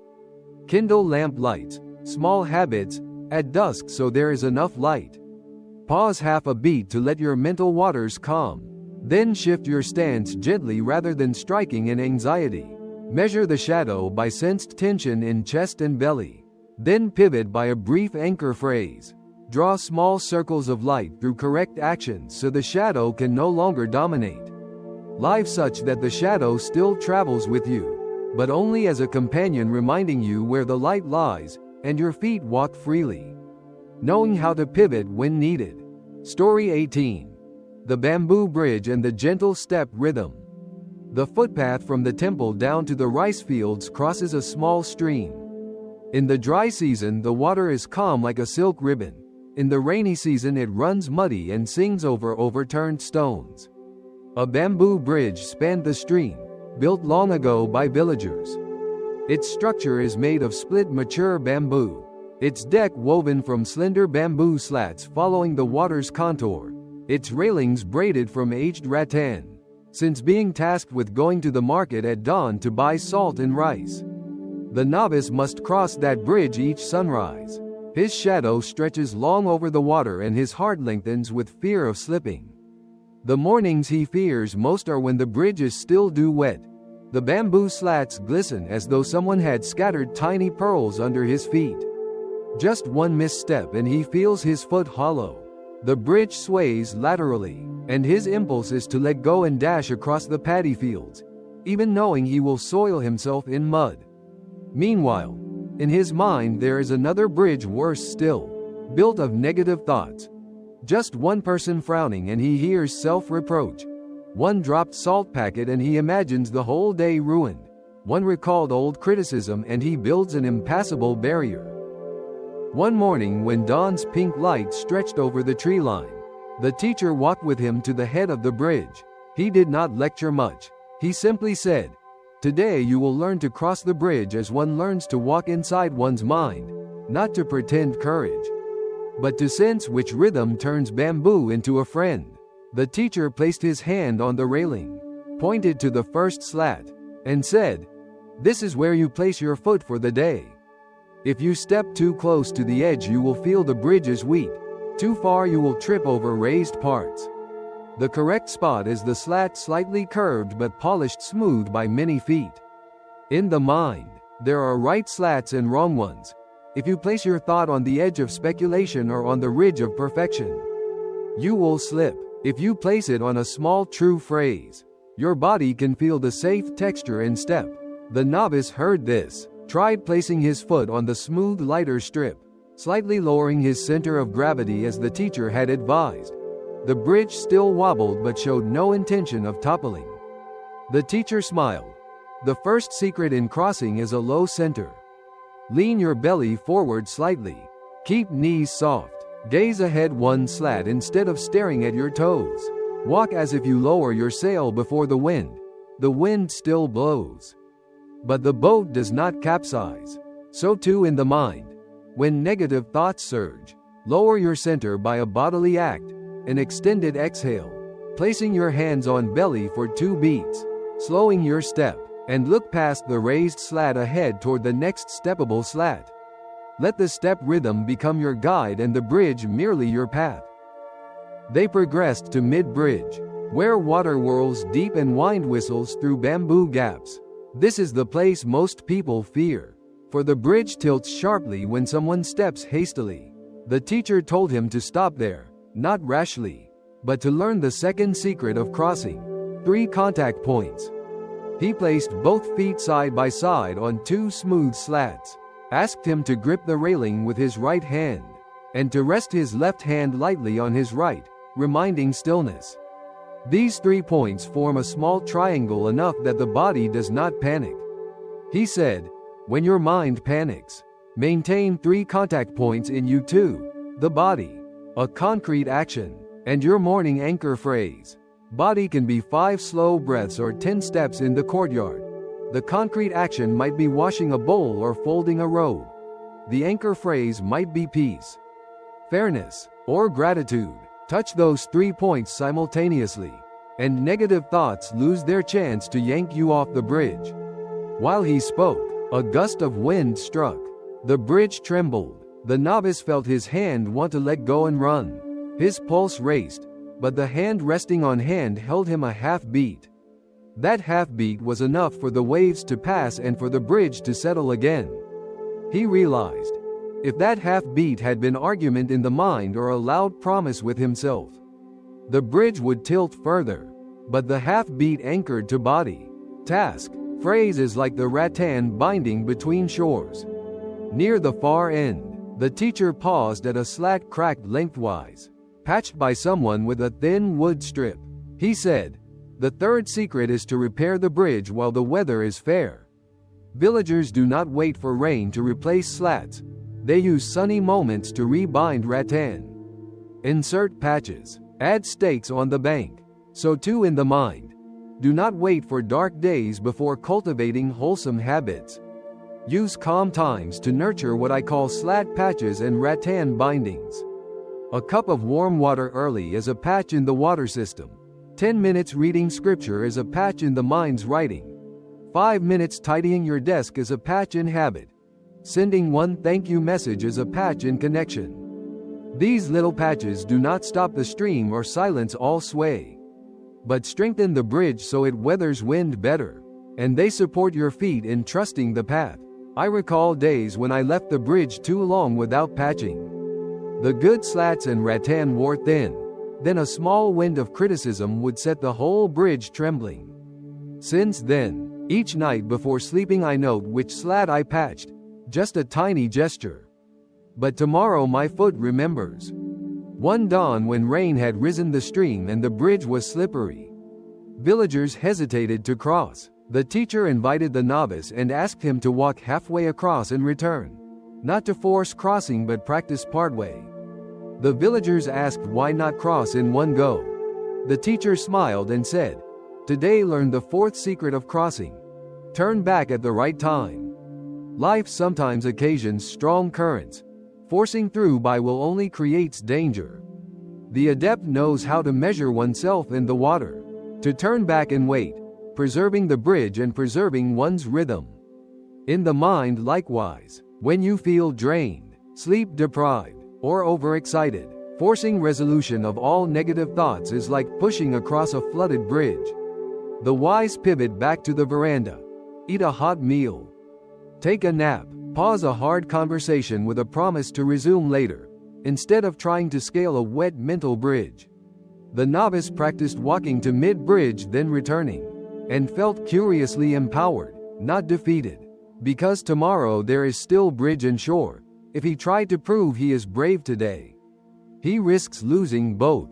One afternoon a woman from the village brought her small child to the bridge just after the storm.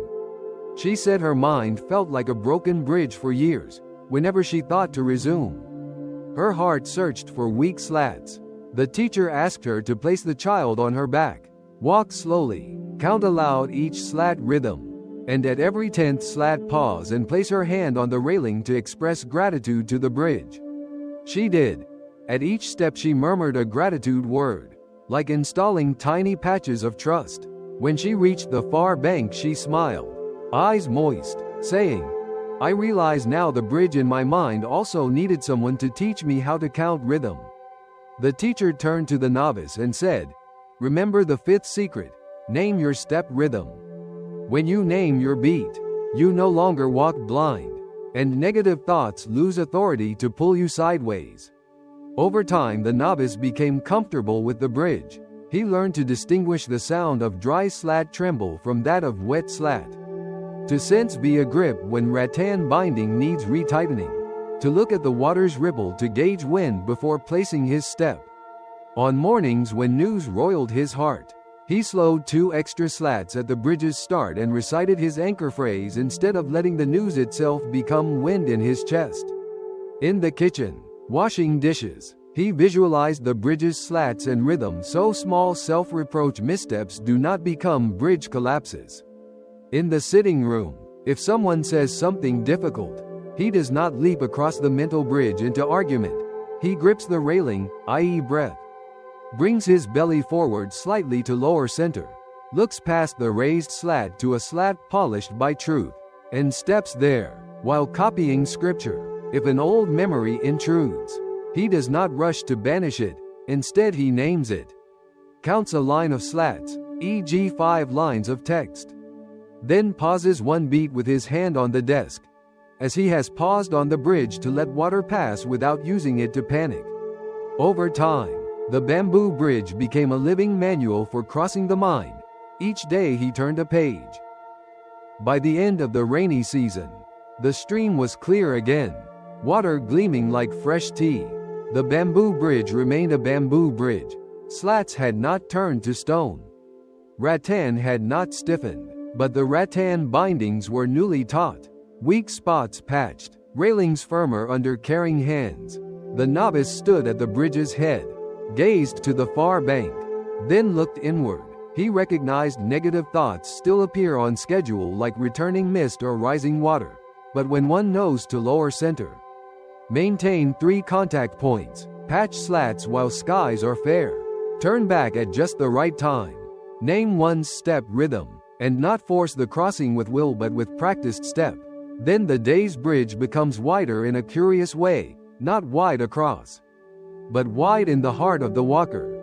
One evening, lighting an oil lamp beside the veranda, he heard the running stream like a slow chant and saw the shadow of the bridge stretching on the water like a soft ladder. He understood. Peace is not a crossing in a moment, but the ability to place each gentle step on each slat, to clean the railing with a word of thanks, to pause when wind roars, to let the water pass, to patch weak spots tomorrow, and to know the banks still wait. The lesson of the bamboo bridge and the gentle step rhythm is, when confronting negative thoughts, you do not need to turn life into a perfectly straight concrete road. You must learn the craft of crossing. Lower your center with breath and gaze ahead one slat so you do not stare at the bump underfoot. Maintain 3 contact points: body, concrete action, anchor phrase, so wind of speculation has no leverage. Patch slats, i.e. reinforce your habits, in calm seasons so the bridge strengthens before storms. Turn back at the right time when you sense danger, rather than forcing through and risking collapse. Name your step rhythm so your foot is not blind. Live so that the stream still runs. Bamboo still shakes, but the walker learns to cross without fighting the bridge, and peace appears not because the bridge is unshakable, but because one knows how to step gently across it. Story 19. The Magnetized Compass and the Gentle North. In the wooden cabinet of the temple there was an old compass the teacher had carried back from a forest journey many years ago. Its brass casing had darkened to honey tones. The small glass on the lid was cloudy at the edge from moisture. The north needle sat on a delicate pivot, so that even a strong breath could make it tremble like a leaf. Whenever the teacher led the novices into the bamboo forest behind the temple, he would bring the compass out to show them how to orient themselves when the path vanished in dense bamboo and the forest floor was blanketed in dry leaves. Lately the novice felt as though there was another forest inside his mind, thick with negative thoughts sprouting without warning. One imperfect phrase would spin the needle inward. One old memory misstepped and the day's direction would shift. One cold look and every path seemed to blur. He tried carrying dozens of positive instructions in his head, like clutching sheets of color-coded maps, but when he encountered a sudden mental turn, all those maps fluttered away like wet papers, and the tiny compass needle still spun under its glass. One clear morning after overnight rain, the teacher summoned him to the back courtyard, opened the old compass, placed it in his palm, and said, "Today you will learn to detect when the compass is magnetized, not to hate the metal fragments in life, but to know how to return the needle to a gentle north you can trust." They walked into the bamboo forest. Sunlight flecked through leaves. Wind whispered in bamboo trunks. At a patch of rocky ground, the teacher placed the compass down and showed the novice that the north needle had skewed off by some degrees, no longer pointing to its familiar direction. He said, "Do you see?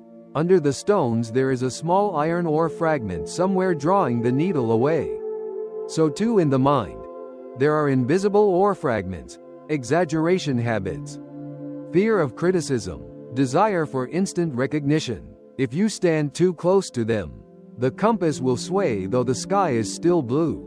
He picked up the compass, stepped back a few paces, and gradually the needle returned to its steady north. He said, "The first secret is distance. Do not stand too close to anything that magnetizes your mind. Step back half a pace, a bodily move to place self outside your mind. Walk a short distance so your heartbeat finds its own rhythm. Sip warm water. Lift your gaze off screens to a bamboo treetop. Then your inner compass may still its tremble. Quote, "They moved on to a rusted nail driven into a bamboo root. The teacher placed the compass near that nail, and the needle danced uncontrollably. The novice gasped, thinking the compass had broken. But the teacher chuckled. No, it is still intact. The environment is just too noisy." The second secret is to separate source. Do not fight the nail. Simply place the compass upon a dry wooden plank away from metal. In the same way, when your mind rages with absolute judgments and inner self-critique, change the foundation by shifting to a calmer context. Turn off the distraction pulling your thoughts. Sit in a quieter room. Rest your hands in your lap. Breathe fully. Only when the ground is still will the north needle show true direction. They reached a small slope. The teacher knelt, turned the compass lightly, and showed that north did not lie at a fixed point under the glass, but always opposite the N marking. The important thing is not the letter N, but knowing how the needle responds to the field, even when your hand shifts. That is the third secret. Understand your instrument. When you understand how the needle in your heart reacts to fields, you fear less when it swings. Swinging is not failure. It is a signal to reposition yourself. To know your mind's instrument, practice simple anchor questions. Is this thought fully true? Is there evidence? Does it help me act rightly now? Each time you ask is like you are re-holding the compass straight. At a clearing, the teacher asked the novice to plant a bamboo stick in the ground and watch its shadow lengthen and shorten. He pointed out the moments when the shadow was shortest, dividing the day's bright hours. He said, "The sun has its method to tell time. The ground has shadows to suggest direction. The compass is a companion that bows between those two.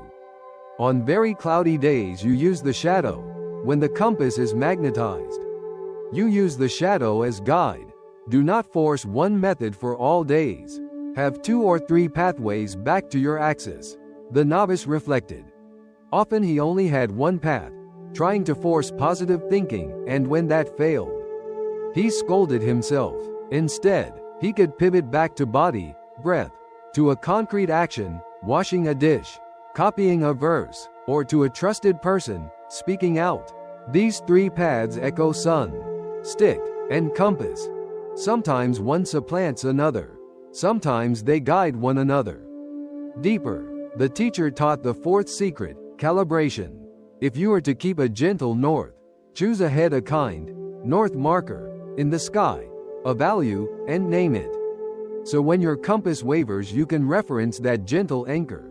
The teacher chose gratitude. Another person might choose fairness or integrity. Each morning, quietly speak the name of your marker. You're marking the invisible map of your day. When evening comes and the needle flutters, look to that marker and ask, "Now, what step returns me toward gratitude?"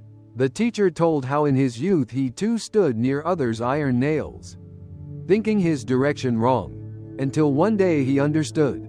The compass's purpose is not to make you go fast, but to keep you from losing your way. The walker who steps slowly on axis will reach. The one chasing a skewed needle sometimes circles dry. On the way back, a stray bird sang. The novice felt his mind lighten, as though the needle had stopped trembling. He asked, "What is the final secret?" The teacher said, "Repetition. Each day practice 3 very short moments. Morning, place your hand on your chest and speak your marker.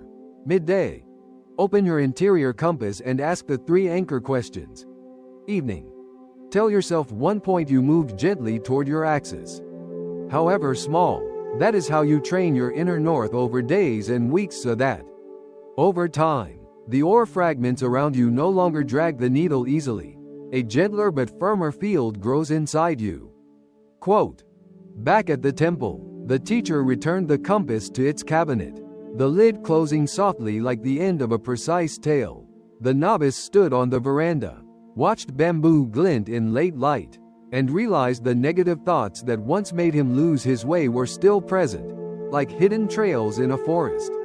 What had changed was that in his pocket he now carried a compass that knows how to avoid nails, knows how to step back when needed, knows how to name a gentle north, knows how to shift methods when clouds gather, and knows how to repeat small acts until the internal field becomes kind enough to guide.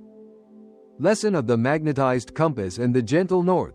When facing negative thoughts, do not attempt to break down the forest in your mind or force the needle to stay still by will. Instead, learn foundational secrets and supportive practices. The foundations. Maintain distance from things that magnetize your mind. Step back when you sense pull. Shift your base so the needle can rest. Change setting. Quiet the ground. And understand your own instrument. Ask anchor questions, so that fluctuations do not terrify you. Supplements. Choose a gentle north marker, a small value you always return to. Prepare alternate paths, body, action, person, to guide you back when one method fails. Live so that the needle may still flutter near or skies may still cloud, but your hand knows to withdraw from nails. Place it on dry ground. Look to your light. Pivot when needed. And repeat small calibrations so that inner peace emerges not from rigid certainty but from having a compass you can trust step by step. The 20th story. The Night Library and the Librarian Within. Behind the temple, along the side wing, there is a small room that few people ever visit. Its wooden door is painted brown, and a tiny window looks out over a patch of bamboo. Inside is a modest library, donated by the villagers who are Buddhist followers. The shelves are made of old hardwood, their grain flowing like rippling water. The collection is not large, but it covers many kinds of books, from scriptures to gardening guides, from notebooks filled with short verses to worn diaries with yellowed pages. Every evening, when the temple bell finishes its last echo, the damp earthy scent drifts in along with the fragrance of old wood. The sound of pages turning is like the soft wear of fabric at an elbow. Around that time, the young novice often found his mind flooded with negative thoughts. They piled up like disorganized stacks of books on a study desk. Each thought raised its hand demanding to be read first, each judgment pushing itself onto the front page of the daily newspaper, each criticism insisting it deserved the most prominent shelf. He tried stuffing them into a drawer, like someone hastily cramming old books into a cupboard. But as soon as a breeze blew, everything spilled out onto the floor again. One gentle evening, the teacher led him into the library and lit a small lamp. The golden light embraced the fine dust floating in the air like a swarm of gentle insects. The teacher said, "Tonight you will learn the craft of a librarian, not to master a grand treasury of knowledge, but to know when to shelve, when to read, and when to close the book, so that the pages of criticism no longer drown out the pages of kindness. And the dark diaries also have a place to rest, without resting on your heart." The teacher began with an old faded index card, its top lined with rounded handwriting. He explained, "A librarian always begins by naming. A book without a card has no place on the shelf. The mind is the same. A thought without a name is just a crowd pushing in the lobby, each one believing it is the most important. Write cards for your familiar negative thoughts. Here is a card for criticism born of fear of being left behind. Here is a card for comparison that craves recognition. Here is a card for dark predictions, made from exhaustion. And here is a card for repetition of an old story that has not yet changed costume. Once you have written the cards, half your panic is gone, because from a nameless cloud they have become books with titles and catalog numbers." The teacher shared that when he was young, he too stood in the noisy lobby of his own inner library. Then he learned to write cards using 4 small questions, like the 4 squares on the face of a card. What category is it? Where does it come from? Is it based on evidence or just a feeling? And do I need to read it now or simply keep it on file? Those 4 corners kept the card from tearing. Once named, the next step was shelving. The teacher walked him down the wooden aisles. showing the simple markings carved at the head of each shelf by older monks. One for morning chants, one for gardening books, one for letters from visitors. A wise librarian, the teacher said, does not display everything in the central hall. Books that need quick reference are near the desk. Books that must be preserved are kept deep with fabric curtains. The mind is no different. Not every thought that arrives belongs on the prominent shelf of consciousness. Some need reading right away, like a note reminding you to correct a small mistake. Some belong on a deep shelf, to be read when the day is calmer. Some go into the archive, to be used only as references for self-understanding, not as guides for today. He gave a practical tip. Put soft covers on thin books like reminders, so they do not appear overly important. But heavy books, like the truths of having once hurt someone, deserve sturdy covers and a place on the shelf of responsibility. That way, when you pass by later, you can take them down politely, read them, and write an amendment. The novice began to see the inner shelves change colors. Judgments once shouting in the hall now quieted when placed on the deep shelf. Urgent notes became clearer when kept near the borrowing desk. The teacher pulled a chair by the window and placed on the desk a worn wooden stamp with a pad of bluish-purple ink. The stamp bore the words, "Processed." He explained, any book that leaves the shelf and returns must be stamped, so we know whether we have done what is needed with it. The same goes for the mind. When a negative thought arises and you have turned it into an actual action, writing an apology note, making a small correction, changing your seat to reduce noise, you stamp it as processed. It still exists, but it no longer has to run around demanding attention. If you have only noticed it but cannot act yet, stamp it as to be reviewed, meaning you acknowledge it and schedule it. It will not have to disguise itself as a fire alarm. If it is only a faded copy of a book read too many times, stamp it as returned, place it back on its old shelf, and move on. The teacher explained, that little stamp saves the whole library. Without it, everything feels urgent. With it, the urgent stays urgent, the ordinary stays ordinary, and the hall is no longer chaotic.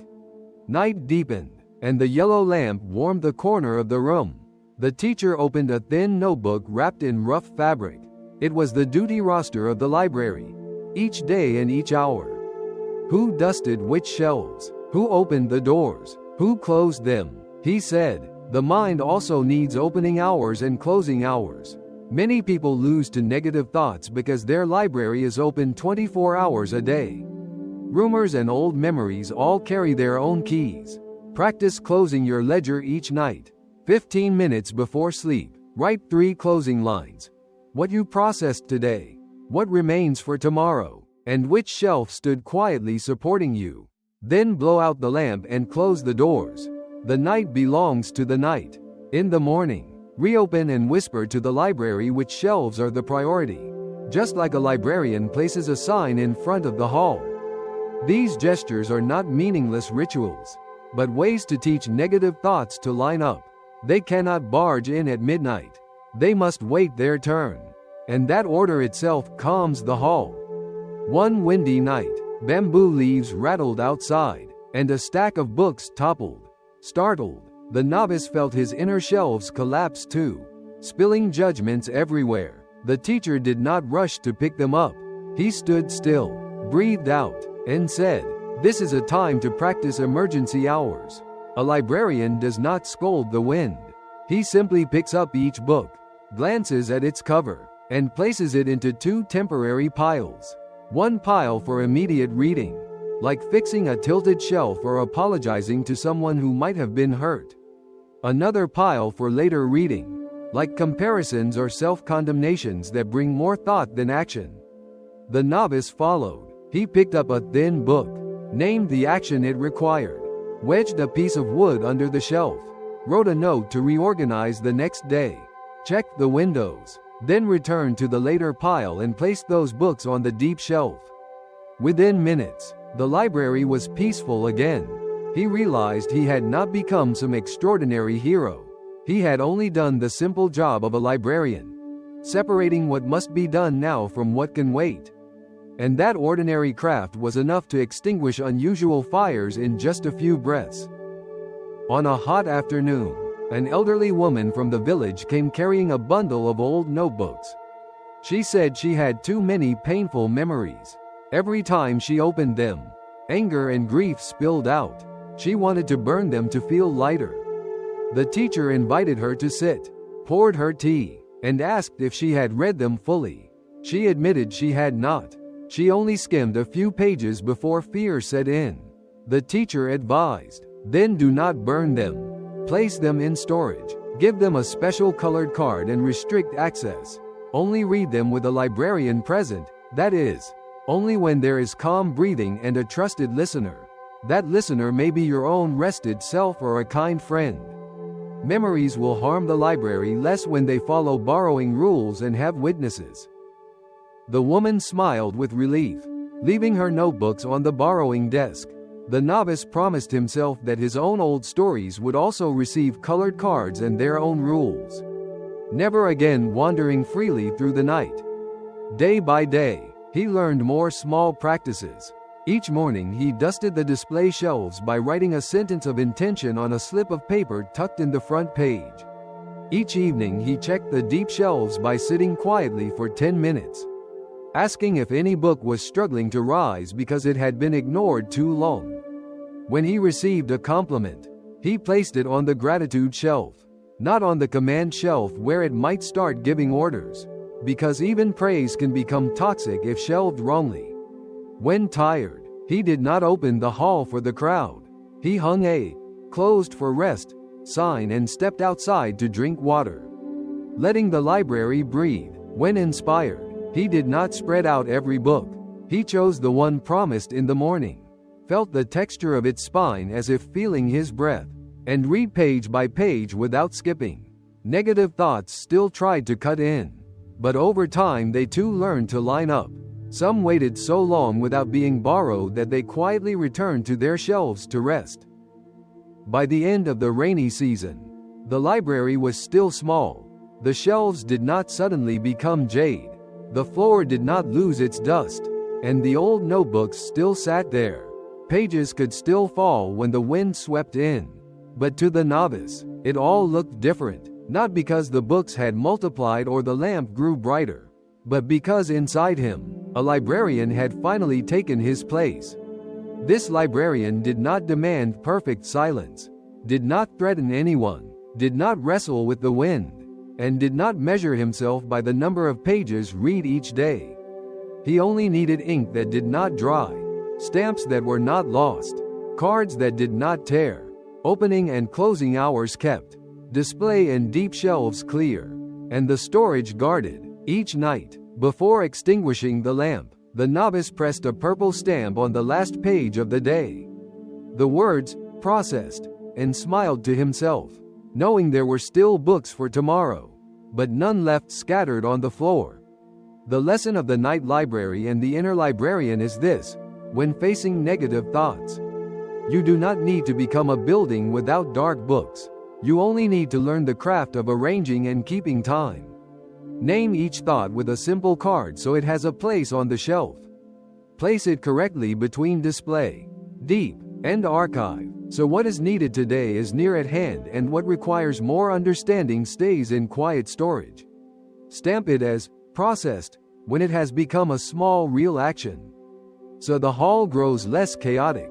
Set opening and closing hours, so the night belongs to the night and the day has its sign of priorities. Practice emergency hours when the wind knocks books down, dividing them into read now and read later, and give painful memories a colored card and borrowing rules, so they no longer wander the hall unattended. When lived this way, the library of the heart will still have sad books, dust, and windy days, but the librarian will keep the golden lamp shining, will let the sound of pages turning become a rhythm of breath. And peace will come, not because only beautiful pages remain, but because every page has found its place in a room that knows when to open and when to close. My dear friend, each story we have shared is not just an old page. but a mirror reflecting today's life.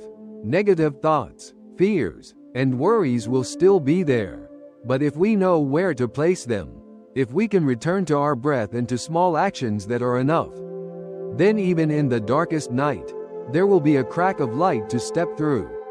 If these stories have touched you, if they have helped your heart feel even a little lighter, please give the channel a subscription and share it so others too can find peace.